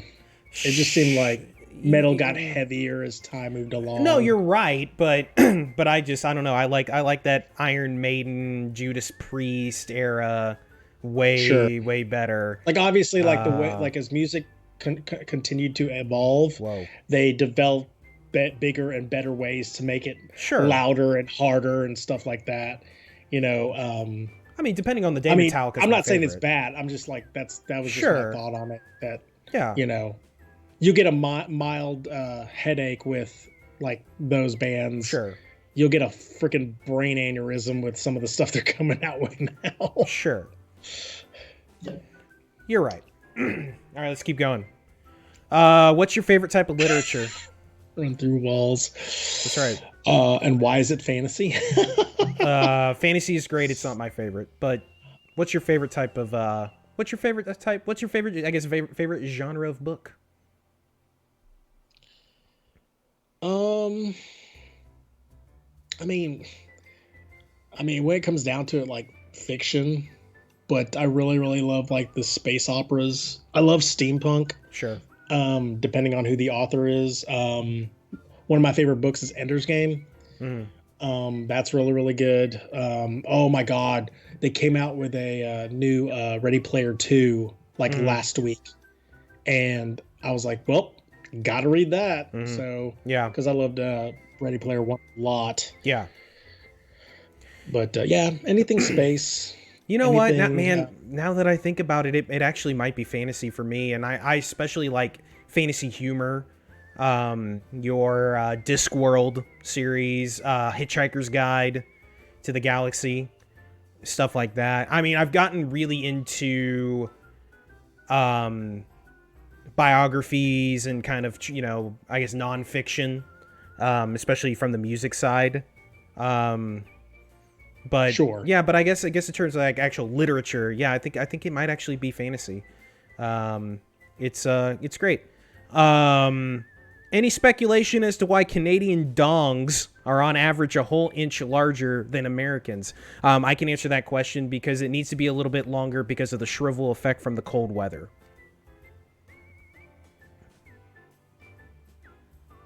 Also, he's wrong. They're not bigger. You got any comment on that, Charlie? Nah, man, that's a stern Mitch war that I'm not going to get involved with. Okay. I am Sweden when it comes to this stuff. Right. So. All right. Have you ever taken a dump? I love Sturm. I know. I do too. Sturm's the best. Have you ever taken a dump so glorious that you questioned your sexuality? I don't know if I questioned it. I thought I there are times that I championed it. To be honest, I was like, "Damn, that was awesome." I don't think I even need to wipe. Right. I'll just say this: go listen to the cold open, and you'll know my answer.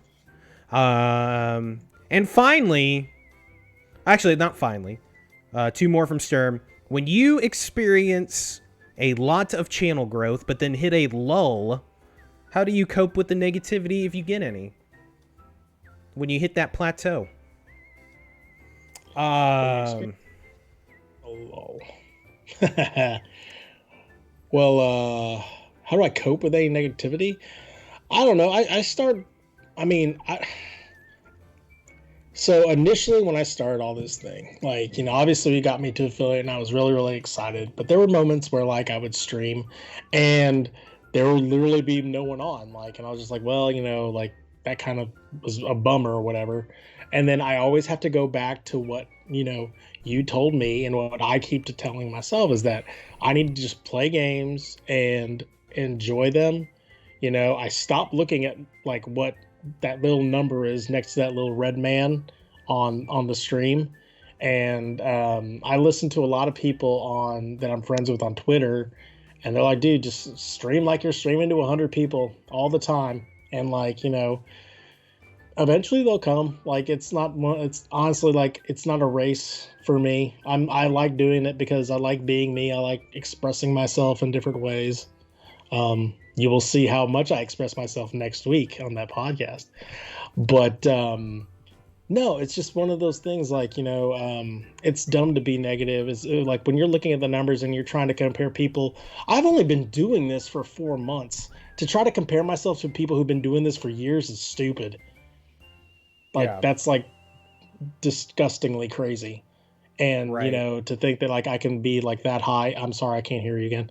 But to think that I could like to leap up to their levels all within like the matter of you know a fiscal quarter or two, like that's Right. crazy. And when you get caught up in that whirlpool of like, oh, what am I doing wrong, what am I doing this, then you lose your focus. It's like a a beam of light that's just like completely stratified through a prism. Mm. Like no, you have to have that one focus in what you want to do each time, and you have to act like that every time, and um do what you like. If there's no one on the stream, heck, play the game to the heart's delight, and then just comment out loud and just have a good time. If there are people on your stream, heck, have fun on the stream. The other time, like I've played Miles Morales Spider-Man in two different ways where I've literally excelled through different levels because I've got like a crowd watching me through raids. Or there have been other times where I'm literally chit-chatting with a couple of my buddies, and all I'm doing is web slinging, and I'm forgetting that I'm like even playing the game half the time because we're talking about our kids. It's crazy. Like there's so many different methodologies to it, and to be negative about it, like you got to find that path back to like the good place. You got to find your power animal or whatever. So Sure. And I was actually, funny enough, I was talking to our friend Nick about this not that long ago. Just talking in general, and like I got to a point not that long ago where it's gonna sound weird when I say it. I don't care anymore. And what I mean by that is that it needs to specify that. I'm giving up on everything. No, like I just I mean you know Charlie, there used to be weeks where I would stream 7 days a week, just push through, didn't care. Like I would just go. Now it's like, now I don't do that anymore. If I have just that small inkling of just not, don't want to be on, I just don't do it. I stopped caring about just doing it to do it. And it's like, I'm going to do it when I want to. And instead of, oh, I'm going to do it because, oh, people want to see it, or because I feel like I need to, or whatever. Like it kind of went back to the Thanksgiving week. Like after Wednesday, I had all that time off. I had 4 more days where I could have done it. And I just was like, you know what? No, I'm gonna play stuff for myself. I just don't. I don't care if people are there anymore. Like I just don't. It's great when they are, and especially for stuff like this, I think it's fun. When people are hanging out, and like to me, like if there's 5-10 people in the chat but no one's saying anything, that's just as bad as nobody being there. In fact, that feels worse sometimes, because it's like there's people here but nobody's talking. I want to chat, I want to hang out. I want to joke around. Sure. I don't care. Charlie, we joke about, oh, it's funny because every time you hop in when I'm playing Rocket League, I lose. I don't give a shit. I don't care. It's a funny joke, but like also when you're in there, we have a good time regardless. So like, I don't know. And I was gonna say, and to each his own. Some people like, like you said, that's your platform, and that's fine. The idea that I can like be like, oh no, you should do it like this, like that's crazy. The bottom line is that you need to do it however makes you feel good. Exactly. Like My brother is very all about analytics. He loves looking at the numbers when the numbers are looking great. He's feeling really good. That just helps him, you know. We stare at numbers all day at work. We Oh don't need to God. be looking at that. So that's the Yeah. last I thing on don't. our minds. Yeah. We're here to like get this like, you know, kind of like cathartic release through the medium of video games. I mean, I like lurkers, but if they're not there, I'm just like, well, you know, whatever. And the honestly, you want to talk about how do we cope with the negativity when we get the lull? It's this podcast 100%. because it there's something about coming in on a Tuesday. I was tired as F today after work because I was like, oh God, it's work day one. Like, we got to get everything done on time. I've got deadlines to meet, especially after the long holiday.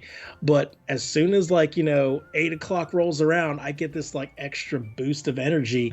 And I'm like, and I guarantee you, as soon as we're done and we're doing our post game after this to let you guys know how the sausage is made, we're going to talk about this a lot more and be like, you know, I think I'm ready to get back into this thing. Oh, I'm sure. like, you know, I'm feeling the juices. It's all about immersing yourself. Yeah. And sometimes it's like you said, you went in 7 days a week and boy, you could just burn yourself out really, really quickly. And I did. Don't be afraid to like step away and just take a moment to be like, oh my God, there's a real world out here. And like, you know, like, what was it, that line from Ready Player One? It was like, the real world is the only place where you can actually get a good meal. Yeah. Like, literally, like, step away, have a burger, you know, go have a piece of pizza. Yeah, go hog wild or something and enjoy it before you dive back in. And especially when you're like, you're doing this because you want to do it, but then if you make it something that it becomes a chore and you're like, oh, here we go again. Like, Right. let's 100%. try to get Diamond in Rocket League. Like, you know, that's no fun or whatever. And so, like, you know, like, this goes back to a question that came a long time ago. I remember Nico asked, is like, if this was a full-time job, would you do it? And I still would say yes. Sure. The thing is, though, like, right now, what we do is we are working to provide for all this. And then we're also doing this on top of this. And so we can't exactly, at this point in this juncture in our careers, at Twitch career or whatever, step aside from work. Like, work is always going to be a constant. This is something that is very flexible, and it can remain flexible. Right, and I think if I was asked that same question today, I think I would say yes, but it would have to be in like 10 or 12 years from now, once being a parent, that first phase of being a parent is over. Oh yeah. Because when you have kids, because man, streaming is a whole different animal. I don't have the time to put in that type of work, and that it takes to get to that level where you can self-sustain.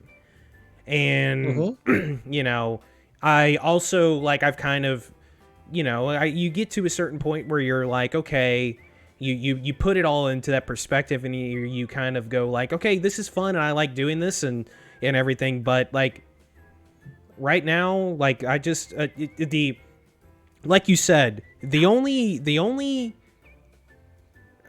again, this is going to sound really negative, but it's not, I promise you. The podcast is the only thing streaming wise that I honestly look forward to on a scheduled like basis. I've gotten to the point with streaming on a video game where it's like, if I do it, I do it. If I don't care. I just don't anymore. And I've even gotten to the point which you know, I did it that week that I was off, that if I don't want to do the podcast, and same with you, we don't want to do it, I don't feel like we have the obligation to do things that we don't want to do. It's our choice. And you were cool with it, just like I'd be cool with it if you were like, you know what, either I'm not going to be here, or I'm just, you know, I just need a week, or whatever the case is. Like, I've gotten to the point to where I'm just like, when I'm ready, when I want to do it, I'm going to do it, streaming in general. And when I'm not going to do it, it's fine. And I'm not going to worry about it. I'm not going to care. I'm not going to get down about it. I'm not going to get too high on it. And, you know, And I'll tell you this, if it wasn't for taking a break from streaming, I probably wouldn't have played Assassin's Creed. I got myself in such a place where I'm like, I'm playing Rocket League, and when I play Rocket League, I stream. So I got away from playing stuff, like actually sitting down and playing video games. Well, I streamed a little bit of the Assassin's Creed stuff, but the majority of my time with Assassin's Creed so far has been off stream, and it's been awesome. It's been a lot of fun. So, I don't know if that answered your question, Sturm, but it's a good topic. And finally, from Sturm, and we'll move on. Any advice for single men during the global pandemic? As someone who is newly single, I could tell you the answer is don't ask me. I don't fucking know. I don't.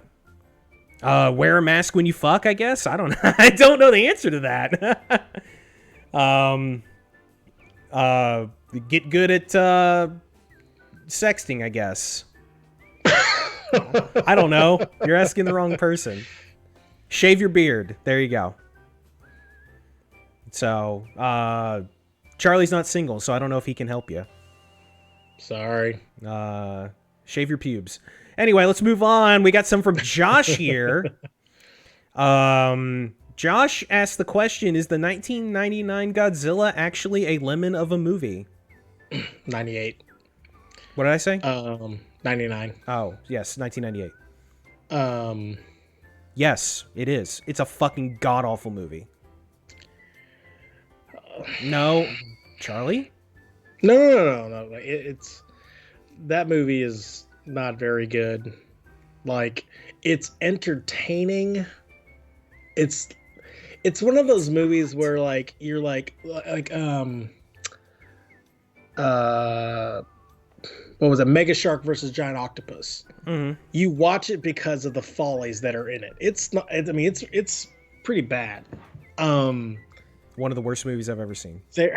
I mean, when you watch like, there's that channel on YouTube that does like everything wrong with this movie, and boy, like this one, like just it hits the mark with a lot of stuff. There's so many comedic failures in it. It shouldn't be called Godzilla in the first place. That's a whole nother topic altogether. But again, movies can do a whole bunch of different things, and like this movie, again, it's watchable. It's something that you can be like, laugh at. What it intends to do, it doesn't do it very well. I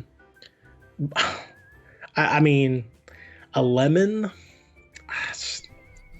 I wouldn't say it's a lemon, but it sure as hell ain't a diamond or whatever. But it's not a lemon. It's whatever you think is the worst fruit of all time. That's what it is.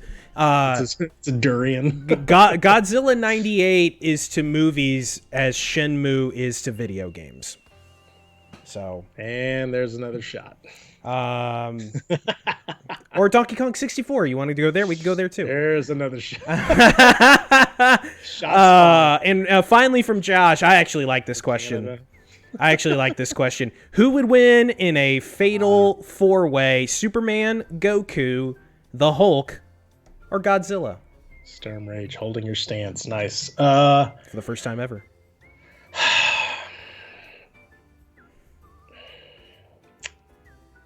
Man. It's Superman, right? Okay, I'll tell you why it's not Goku. Because it would take him 42 days to set up his shot. Yeah. This is hard, to be honest, because like Godzilla's too lumbering.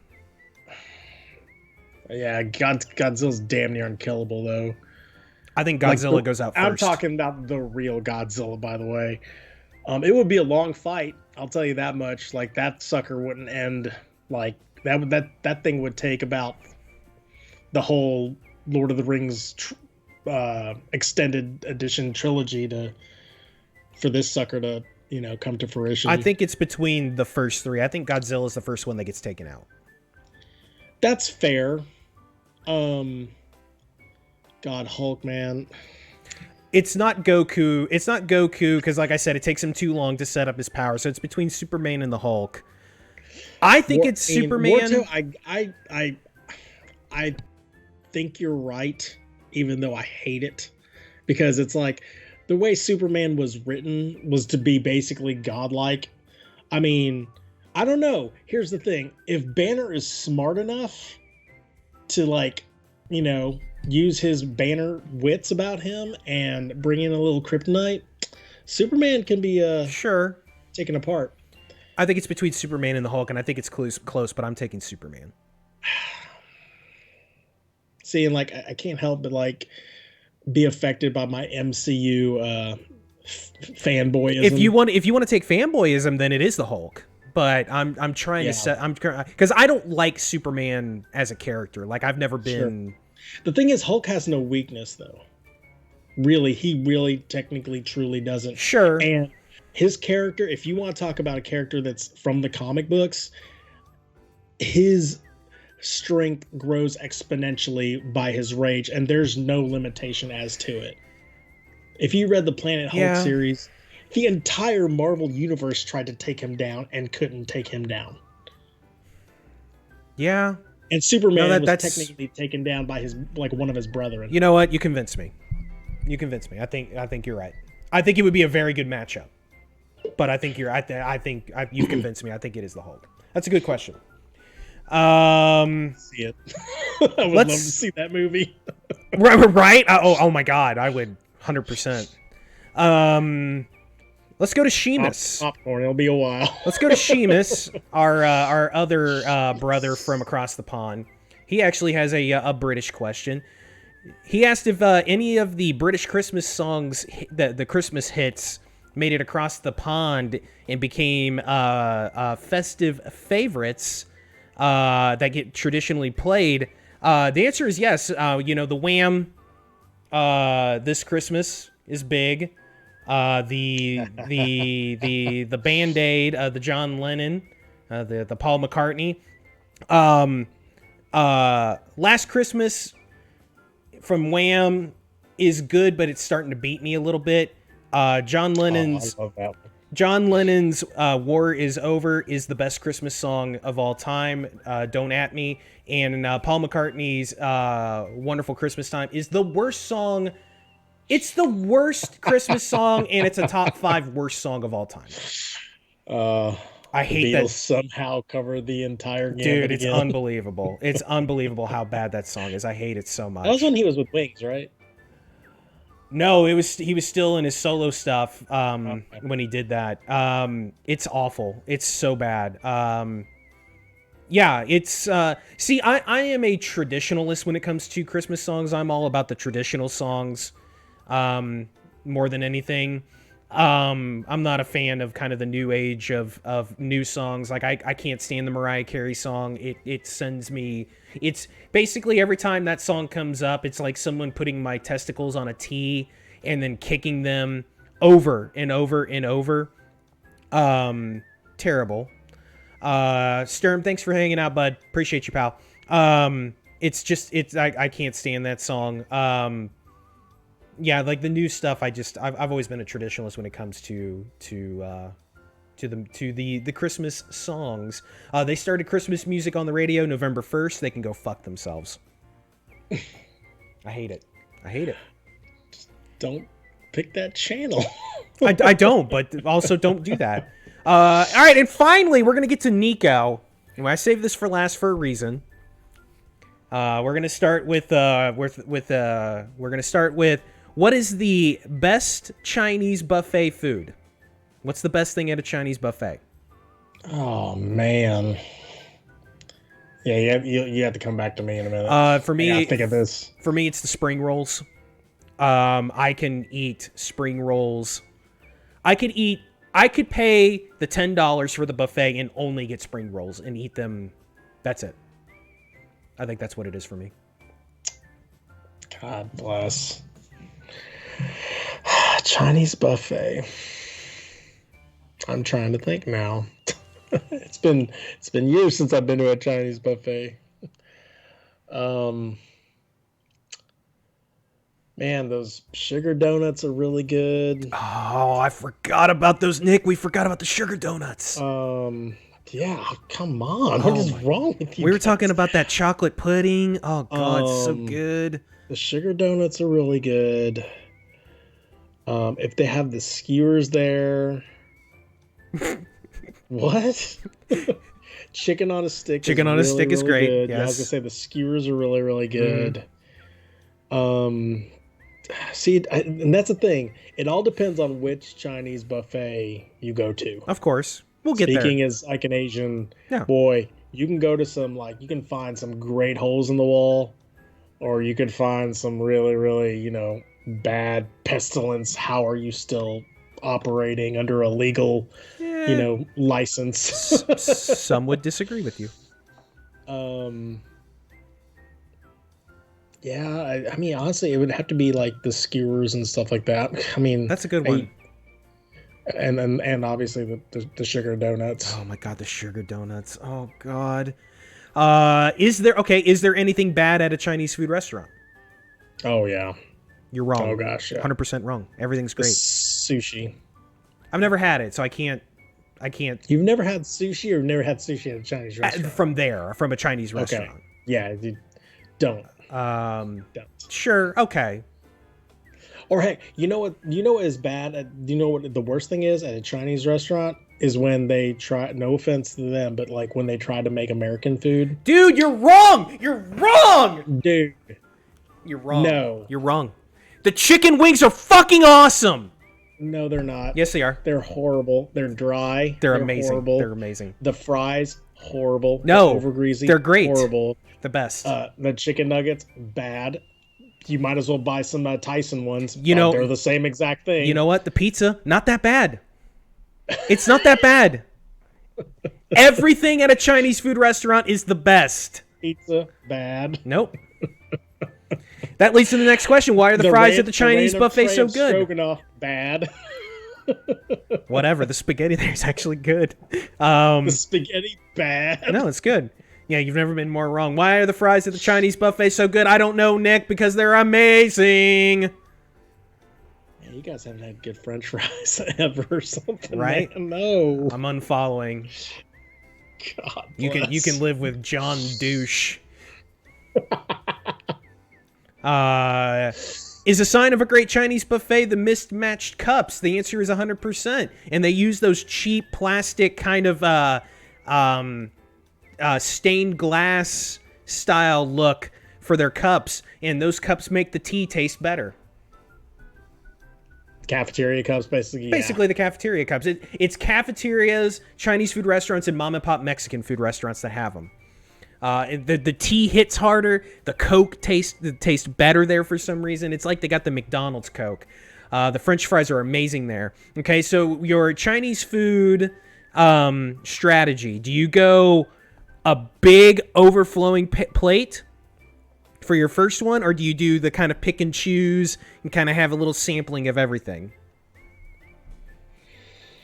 I will do the pick and choose. Mm-hmm. Obviously, not each Chinese Chinese buffet restaurant is the same. So usually I'll just like pick and choose, and I'm like, okay, I like these, and I'll go back for a big old Ponchos. Ponchos is in my town, Sean. Sean, why did you do that? Sean, come to Watauga. There's a Ponchos buffet here. We'll go together. I've never been. Sean, dude, you're awesome, man, but I don't know how you like the one in Denton. Bro. We must have went on a bad day, because we went that last time, and I cried. I was like, I am not paying for this. Like, this is bad. Like, ugh. Come to Watauga. There's a Ponchos. I've never actually been to a Ponchos, which is surprising for Sure, me. yeah. The one in Plano was really good. Just as a side note, Cece's is trash. It's bad. But yeah, I do the overflowing plate, and then I get the second overflowing plate thinking I'm still hungry. And then I only eat like a quarter of it. Sure. And then I get all the dessert. Even that fucking machine ice cream is incredible. Soft serve. Hell yeah, man. There's nothing bad at a Chinese food restaurant. It's all great. I love it. I'm just happy to hear that you've had Chinese food. to be honest. I've had Chinese food for a long ass time. Dude, I have to make sure. No. Like, asking me if I've had sushi is an okay question, but not Chinese food. I'm like, you discovered the avocado like I was an adult when I first tried it. I was not a kid. But no, like over an hour. Yeah. Chinese food, yeah, Chinese food. I haven't been to one of those. Remember, it's the fucking best. Buffets are over. Right, yeah, buffets are over, No more unfortunately. buffets. Nick and I have already talked about when he comes back to Texas to visit, him and I are going on a date to a Chinese buffet. To go eat American food. To eat all of it. All of it. Chicken wings, pizza. So stupid. Sesame chicken, egg rolls, fucking all of it. And we're gonna drink. We're gonna drink. When we went to a steakhouse and she ordered spaghetti, and I was like, "Why?" And we're gonna spaghetti. We're gonna drink a gallon of unsweet tea together, out of the same cup, and then we're gonna meet in the middle with our noodles. Two guys, one cup. Yeah, you can come with it. You can come with us, Charlie. We'll you can have the soft serve in that cup. All right, we'll split the pizza.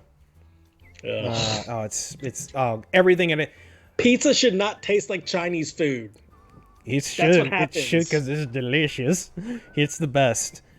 And ladies and gentlemen, that is going to do it for our extended mailbag. Thanks so much for all the questions. We have a backlog now because Stern gave us like 35 questions. But thank you guys. That was a lot of fun doing that.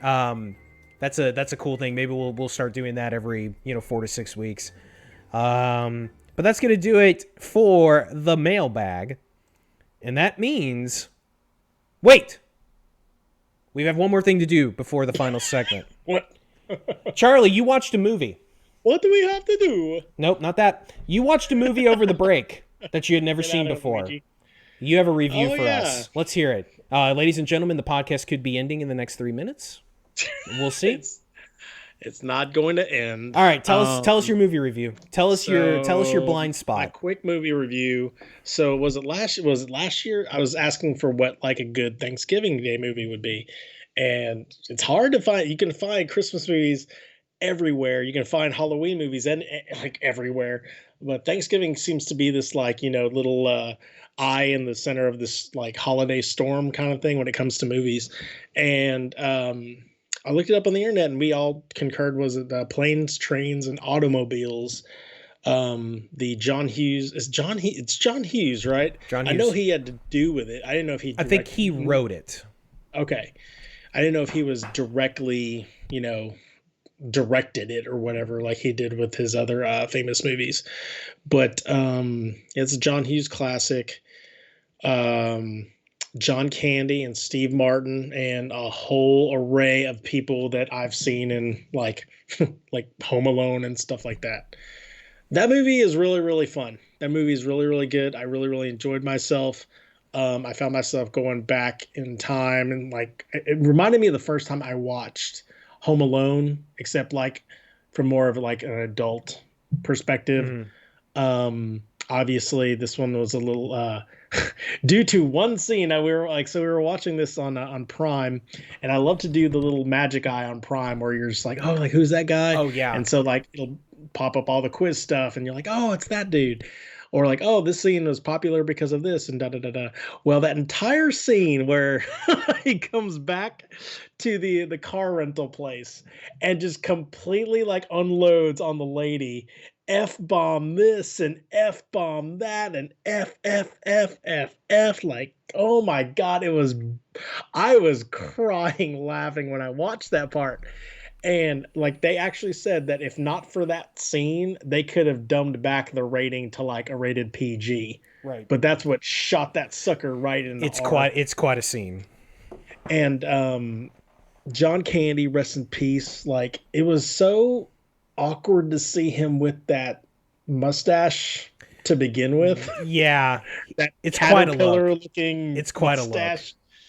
a look. but like, obviously like aesthetics, whatever, like he became part of his character and stuff. But that character was really, really fun to watch. Like it was a cacophony of pratfalls. Steve Martin just could not find his way to get back home without coming across this one character. Yeah. Oh my gosh. Like he was the ultimate red herring. He just constantly kept popping up in all these stages. The scene where the car catches on fire and they're staring at it. And then the very next scene where they're driving the sucker down the highway.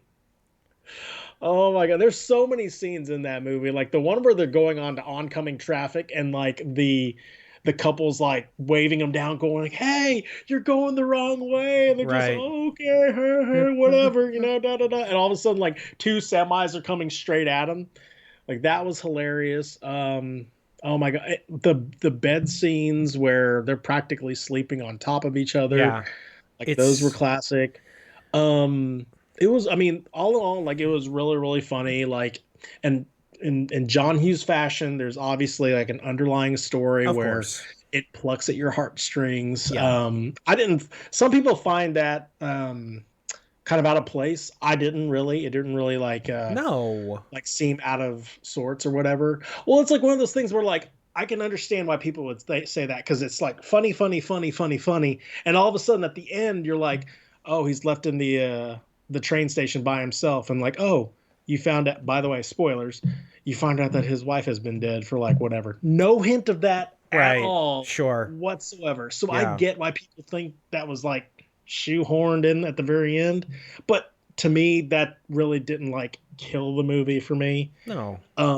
It's definitely one that so we rented it and I was like, well, I'm probably gonna have to buy this sucker because Yeah. like this is probably gonna be in my rotation every Your one movie Thanksgiving, Thanksgiving rotation and that will be- Thanksgiving. that will be in there. And then didn't realize this till a couple days ago. Sam Raimi's first Spider-Man movie is a Thanksgiving movie. Ladies and gentlemen, that's gonna do it for the podcast. I knew you were gonna fucking say something. I knew you were gonna do it. And it was a good movie. Is John Hughes movies, whether they're written or directed, is he number one for rewatchable movies? Like every movie he's ever done feels like it's rewatchable. Every single one. That's hard to. That's mixing complete apples, and you're missing. That's too loaded of a question. Like it is, but he's not. I don't think he's the top in my. He's got two of the top three Christmas movies ever. Well, sure. You know, with Christmas Vacation and Home Alone. Well, sure. Yeah, he's awesome. He makes incredible movies. I'm glad you liked it. No, I knew you would. It was really good. I enjoyed it. I knew you would love it. It's fantastic. Well, good. I'm glad we got that out of the way. I almost forgot. Jeez. All right. So now that we got our review of the week out of the way, it's time for our final segment, which is. God, that movie is 30 years old.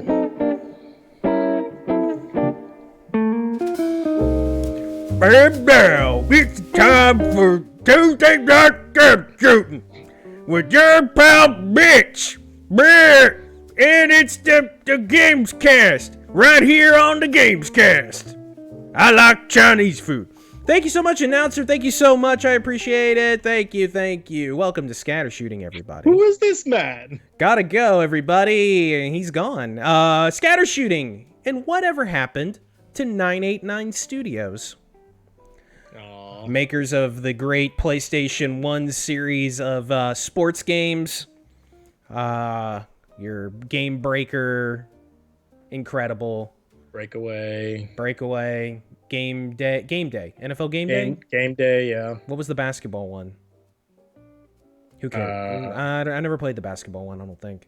But yeah, they made really good sports games. R.I.P. Slam dunk. Sure. Alley-oop. NBA 3-pointer. We're going to do a little something different here on Scatter Shooting. We're going to play a game called Would You Rather?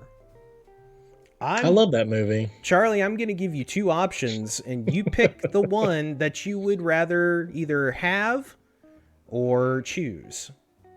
We're going to start... Choose. I don't know what I'm talking about. First up, choose your weapon. All right. The Final Fantasy VII Buster Sword or the Final Fantasy VIII Gunblade? Oh, the Buster Sword. Oh, you're fucking... Oh, my God. It's the Gunblade. It's got a gun on it! I know what you're going to pick for the next one, but hear me out after you answer. Why are we doing this? If you know what I'm going to pick, go! Come on! The Gears of War chainsaw gun or the Gunblade? Oh, the chainsaw gun. Okay, hear me out. Hear me out. So, remember, I've never played Final Fantasy VIII. I know. But hear me out. By the way, I agree with you on this one. But hear me out. So with the chainsaw gun, it's a gun that has a chainsaw. Mm-hmm. The chainsaw is your secondary weapon. Mm-hmm. Right? Mm-hmm. With the Gunblade, it's a fucking badass sword that also has a gun in it. So basically what you're having to choose between is more of a ranged character that can do some, can do some close melee every now and then, or your hand-to-hand combat guy that also has a fucking gun, right? Mm-hmm. The answer is still the chainsaw gun, but I don't think it's as far away as you think it is. Is the Gunblade a single shot, a semi, or an automatic, or it's like a revolver. Oh well, yeah, just chainsaw gun. All right, the Blades of Chaos, or the Hidden Dagger from Assassin's Creed. Blades of Chaos. Right. See, and I think this one also kind of goes down to, are you a stealth guy? Do you want to be more of a rogue type character, or if you're just a let's fucking go? I mean, granted, those things are like permanently grafted onto my forearms, so that would kind of suck. But you could devastate a lot with those things. Whereas, the Assassin's Creed Hidden Blade, you got to, like you said, you stealthily move in and kill one guy. Sure. Maybe if you maybe do a couple duel and you're really, really skilled at it, yeah, you can take out a whole bunch of people really, really quickly. Yeah. But not to the degree of like the Blades of Chaos. I guess also you have to take the hypothetical of it's fucking you, like it's Charlie or Mitch. Mm-hmm. You're not really good at combat no matter which one. So you probably would rather have the big fucking ass blades than just a... Now, could I lift them? I don't know. Well, yeah. I mean, the answer is no for me. But yeah, I think it's Blades of Chaos. I feel like in terms of kind of coolness factor, I might side with the Hidden Blade just because it's just like fuck, and then you're done. Sure. Okay, let's go to... It would be like a Watch Dogs type of world where sure. You're like, all right, kill you. Sure. Move along. No, I'm with like you. Among Us. There you go. All right, let's go to abilities. I don't even know what I'm doing here, guys. Asshole. Nick. All right, let's go to abilities. Would you rather have the Mario Super Jump or the Fireball?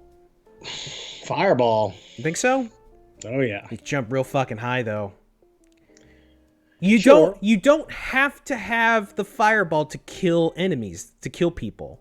The Super Jump, you could land on people to kill them, too. Yeah, but with a Fireball, I could, like, reheat my pizza. Oh, fuck. Or keep myself warm. You could reheat your Chinese food. You could reheat your bastardized American Chinese fuck food. Yeah.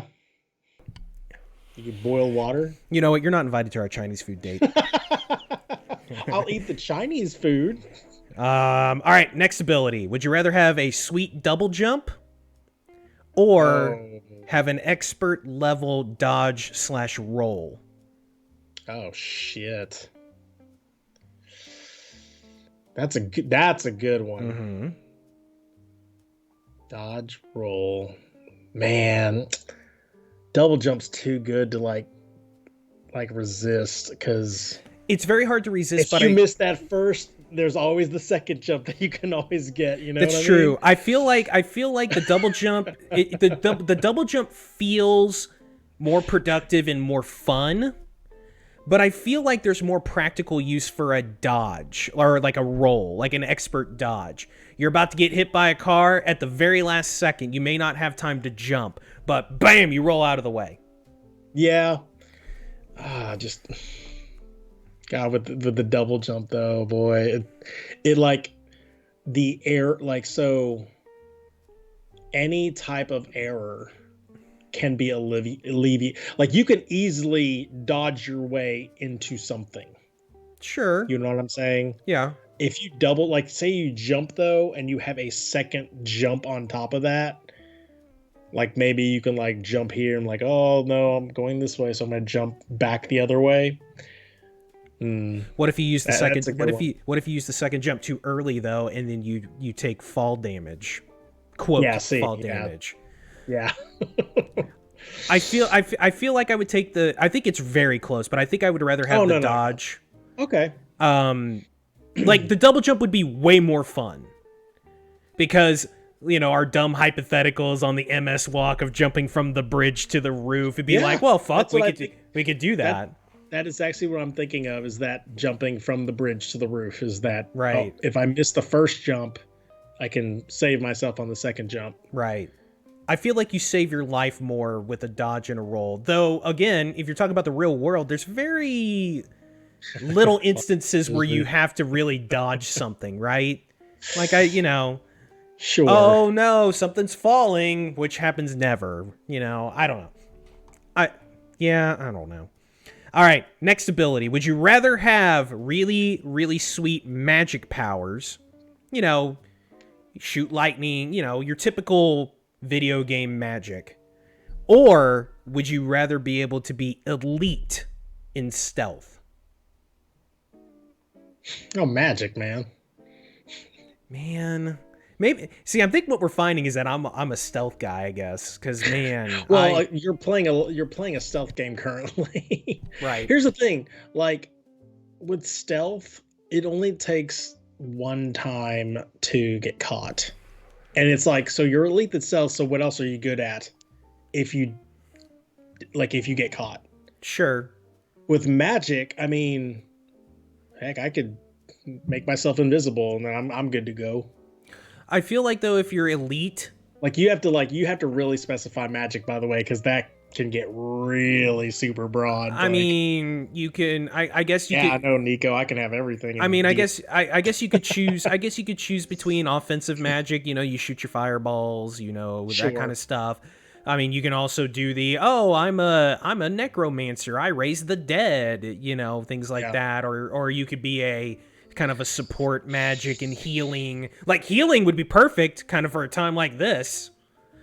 Heal everybody's goddamn COVID. That's a good one. But I feel like if you have elite stealth, the chances of you fucking up and getting into a situation where you can't get out of it are so low. Like if you're elite, you're kind of the best of the best. Yeah, you don't get caught.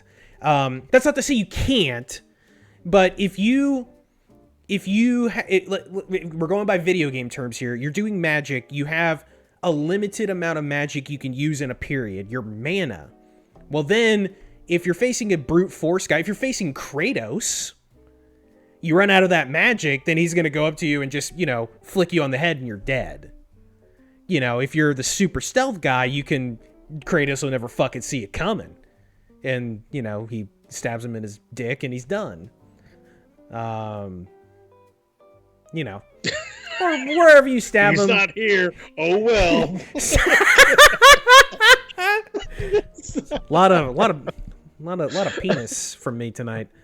Yeah, I don't know. I'd have to think about that because when you say magic, my mind can literally go into a lot of places into regards like how powerful magic, to what extent magic or whatever. You talk about. I didn't realize mana was involved in this. I was like, oh, so there is a limitation to. what type of magic? Because, like, I mean, technically, Mario's flower is magic, but he never runs out of like fire powers. But all it takes for him is he gets touched. Well, yeah, exactly. Hmm.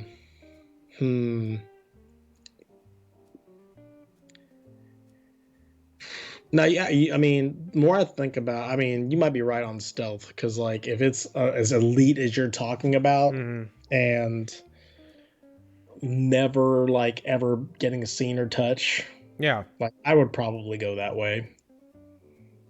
Okay. You convinced me. Oh, just like you convinced me on the Hulk. Choose your vehicle: the Warthog or the Mako. Mako. You're wrong. You're wrong. You're wrong. So good. No, you're wrong, and it's not because you picked the Mako, because the actual answer is neither of them, because they both drive like shit. The Mako, man, it can freaking drive up a mountain. Oh God! But it's the worst controlling vehicle of all time. I mean, it takes a master to work that vehicle. No, it doesn't. No, Mass Effector. No. Just picking the Warthog, I guess. I mean, the Warthog. The Warthog is at least relatively drivable. It sucks still, but it doesn't suck as bad as a Warthog. But the answer is neither. They're both bad. They're both terrible. The Mako has rocket boosters that can elevate it, and it can jump over chasms.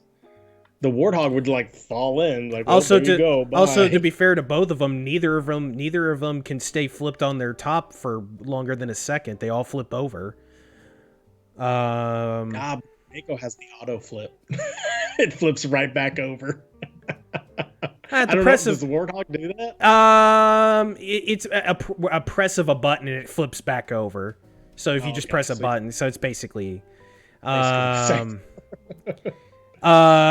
vehicle: Star Fox R-Wing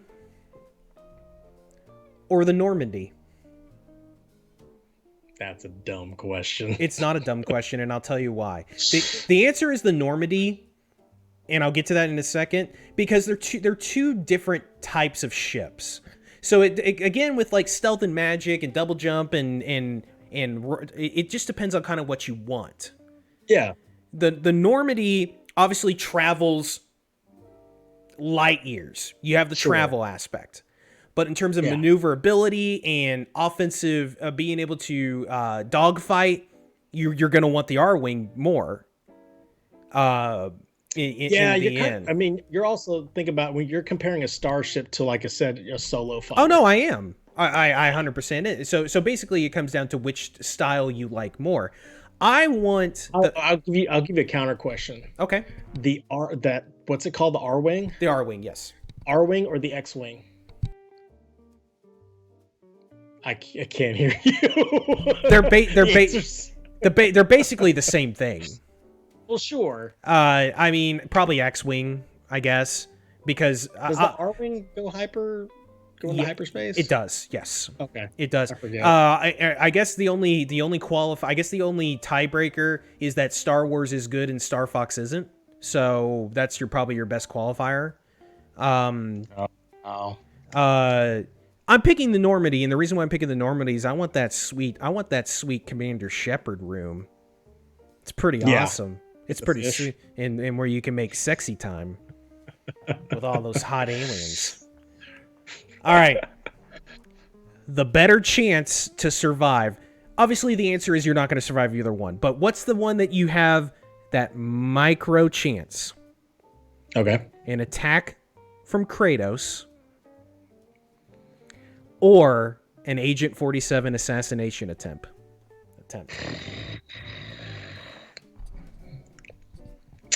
Is this Agent 47 or Agent 45 and a quarter?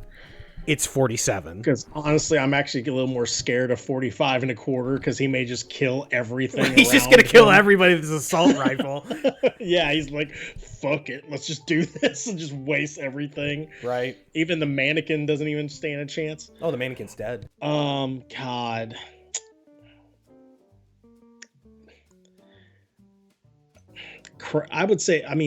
I would say Kratos literally. Am I in a bathroom? Nice. I would say Kratos literally just because like that dude has decimated armies. When you're talking about kill scale and um his like just sheer raw ability to like he kills beings that are the size of like, you know, states. I mean, Agent 47 is definitely effective at what he does. Like I wouldn't want to be killed by either of them. Honestly, if I'm going to be killing anybody, I'd be killed by 47 because it would hurt less. Probably he would just give you a shot to the back of the head, and that would be that. But yeah, I'd probably take my chances with 47. Kratos, like I would be like, nope, I'm out of here. I'm out. Deuces. I can't hear you again. Well, let me give you one reason why maybe you would choose to fight Kratos instead, or take the attack. With Agent 47, you never see it coming. You don't know it's going to happen. You never see him. Kratos is at least a tangible, real thing you'll see. Kratos is not going to stealthily come after you. That's why I'd rather. No, if you Kratos, to be honest. No, so you would rather take him on. I'd rather see it coming than not. Okay. So you actually think you have a better chance. I'd rather not see it coming than see it coming. Okay. So okay. But which one do you have a better chance of surviving, do you think?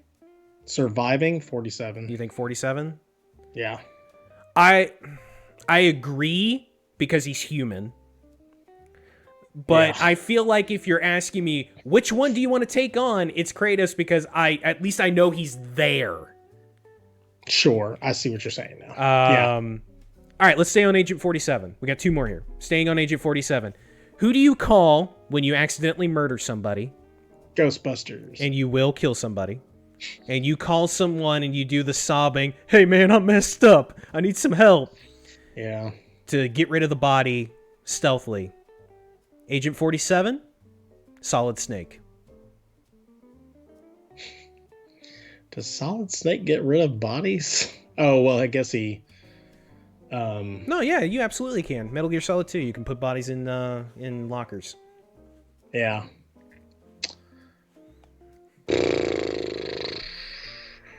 Wow, that's actually... I mean, they're both equally as good. 47 would do it without caring at all. Because he has no feelings. Solid Snake's a super soldier. But he also feels things though. And he doesn't want to kill civilians, so he wouldn't like the idea of taking a civilian somewhere. Yes, actually that's true. So with Solid Snake and Metal Gear Solid, or with Big Boss in Metal Gear Solid 5, you could Fulton it. Honestly, that's what I was gonna say. I was trying to think of the word. I'm like, what is that word? I would want Solid Snake to do it just to see it Fulton in the air. Right. You know what? The answer is Snake Fultoning. Both of them. Yeah, the answer is Snake Fultoning. Yeah. All right.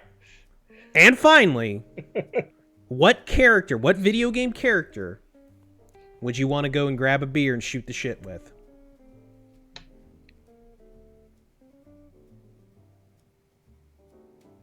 I didn't hear you. You didn't hear me? What? No, you went out for a bit there. Oh. You said, last thing I heard was with. Oh, that's weird. Okay. All right. And I saw you laughing. Okay. Finally, what character would you want to grab a beer and shoot the shit with? Okay. Who is it? No, it just who? Any character. You keep saying something and it keeps going out. I'm serious. I'm not fooling you. Every time you say with, and then you're about to say the character, and then there's no character. There's no names. Any character you want. Oh, yeah. Okay. Pick the character. I want to shoot the shit with and just have a beer. Talk about their video game life. Who would be really, really fun to go shoot the shit with and have a beer with? Would you like to hear my answer first? Yeah, I mean, obviously, I'd have to think about this for a second since I have the entire video game I history. I want fun. I want funny stories. I want a guy that's real charismatic. I'm picking Lamar from GTA 5.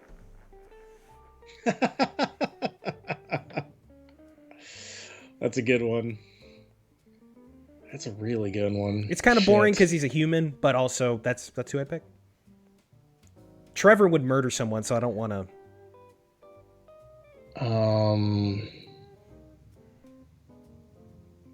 Ratchet and Clank. Oh, that's a good one. I think like those two would have stories, and I don't know why I imagine Ratchet like Rocket Raccoon, and they would just tell stories about all their like adventures and like futuristic events and stuff like that. And I bet Clank gets angry when he's drunk too and starts fighting. Oh with my Ratchet. Angry Clank. Oh yeah, that would be good. That's a good one. Yeah, Ratchet and Clank. See, I'd say like 47 would be interesting, but he'd be boring. He would be boring as shit. Like, You'd be like, tell us about the time that you killed Helmut Kruger, and he'd be like, yeah, I stabbed him in the head. I stabbed him in his neck. Okay, in there. Yeah. I threw a soup can at him. It was great. Man, I'm trying to very, very quickly go through like, you know, the premier characters or whatever. Yeah, he wouldn't talk. Yeah, no joke, Nico.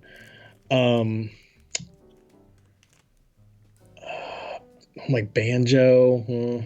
No. Sonic would be interesting.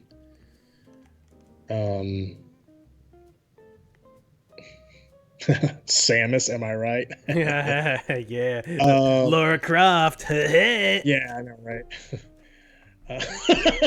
Thank you, Felipe. God, that was very Felipe. I mean, yeah, I keep going back to Ratchet and Clank just like when I think about it, because like again, that would be like the most fun. They're not of like this earth, right? Doomslayer would be interesting because like I think Doomslayer honestly, would be boring. We don't know. Well, I'm not saying interesting is like it would be an interesting conversation. It might be an interesting reveal as to what type of character is beneath that, because no one knows what's beneath that mask, thankfully. Sure. Same thing with Master Chief. Like that ambiguity. Master Chief. I guess a little bit with his dealings with Cortana, you kind of get an idea of what type of person he is. Shepard. That would be fun. Dude, fucking Rex. Yeah. Oh, okay. Rex. It's Rex. I'm picking Rex. We're getting beards. We're gonna talk about that. We're gonna talk about the fucking plague that almost killed all of his people. What was it called? The genophage. Yeah, the genophage. Why do I remember that? Because it's great. Yeah, there's an array of people I would love to like just shoot the shit with and be like, yeah, so how was this? Yeah. Don't you get sick and tired of rescuing the princess every time? I sure do. All right. I was the one that's supposed to save the princess. Shut up, Luigi. Next week, Luigi. Yeah, next week, Luigi. This is the time where I announce I won't be on the podcast next week. That's good. All right, and that's it. That's going to do it for the... Oh, I'm sorry. I got to do the outro. Yeah, bring back... Hey guys, that was the scatter shooting. I'm Friend. My name's Clint, and I love Friend. Will you play with me? All right, that was scatter shooting on the Whataburger podcast. Man, not sponsored by Whataburger. Thank you so much, Clint. I appreciate it. That was for one person. And that, ladies and gentlemen, brings us to the end of this wonderful podcast. Charlie, that was fun. That was fun. I enjoyed talking with the people, with their questions. That was a good time. Charlie, what do you got coming up this week? All these internal questions I now have answers to. Yeah, you have a lot, and you know way too much about my my dildo policy. Oh boy, do I ever. Mm-hmm. No, I'm looking forward to finishing Miles Morales this week. Probably opening something up again in the near future. I've got a couple of ideas in mind. May check out a little bit of Hitman coming around the corner. I've been dabbling in that a little bit. Not too much to even talk about it, like, earlier in the show, but just a little bit. Liking it a lot. And yeah, with clothes or whatever, we'll see.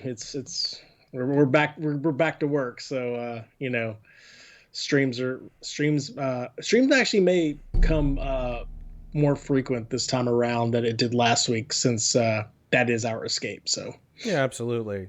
So check him out more than likely on a Thursday, Charlie. Yes, excellent. And then probably the Sunday nighter, we'll see. I'll be back. Among Us again, man. Yeah, we took a week off from that because of the holiday, but yeah, maybe we'll get that going this weekend. I'll be doing some.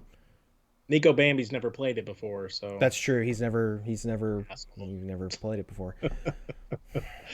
That fucking what am game. I doing here? I was in that room over there doing some task thing. Slice. I'll be doing that Rocket League thing. I'm gonna play some more of that Assassin's Creed Origins because I'm having such a great time with that. You gonna try Diamond again? I need to. It went bad. It went bad.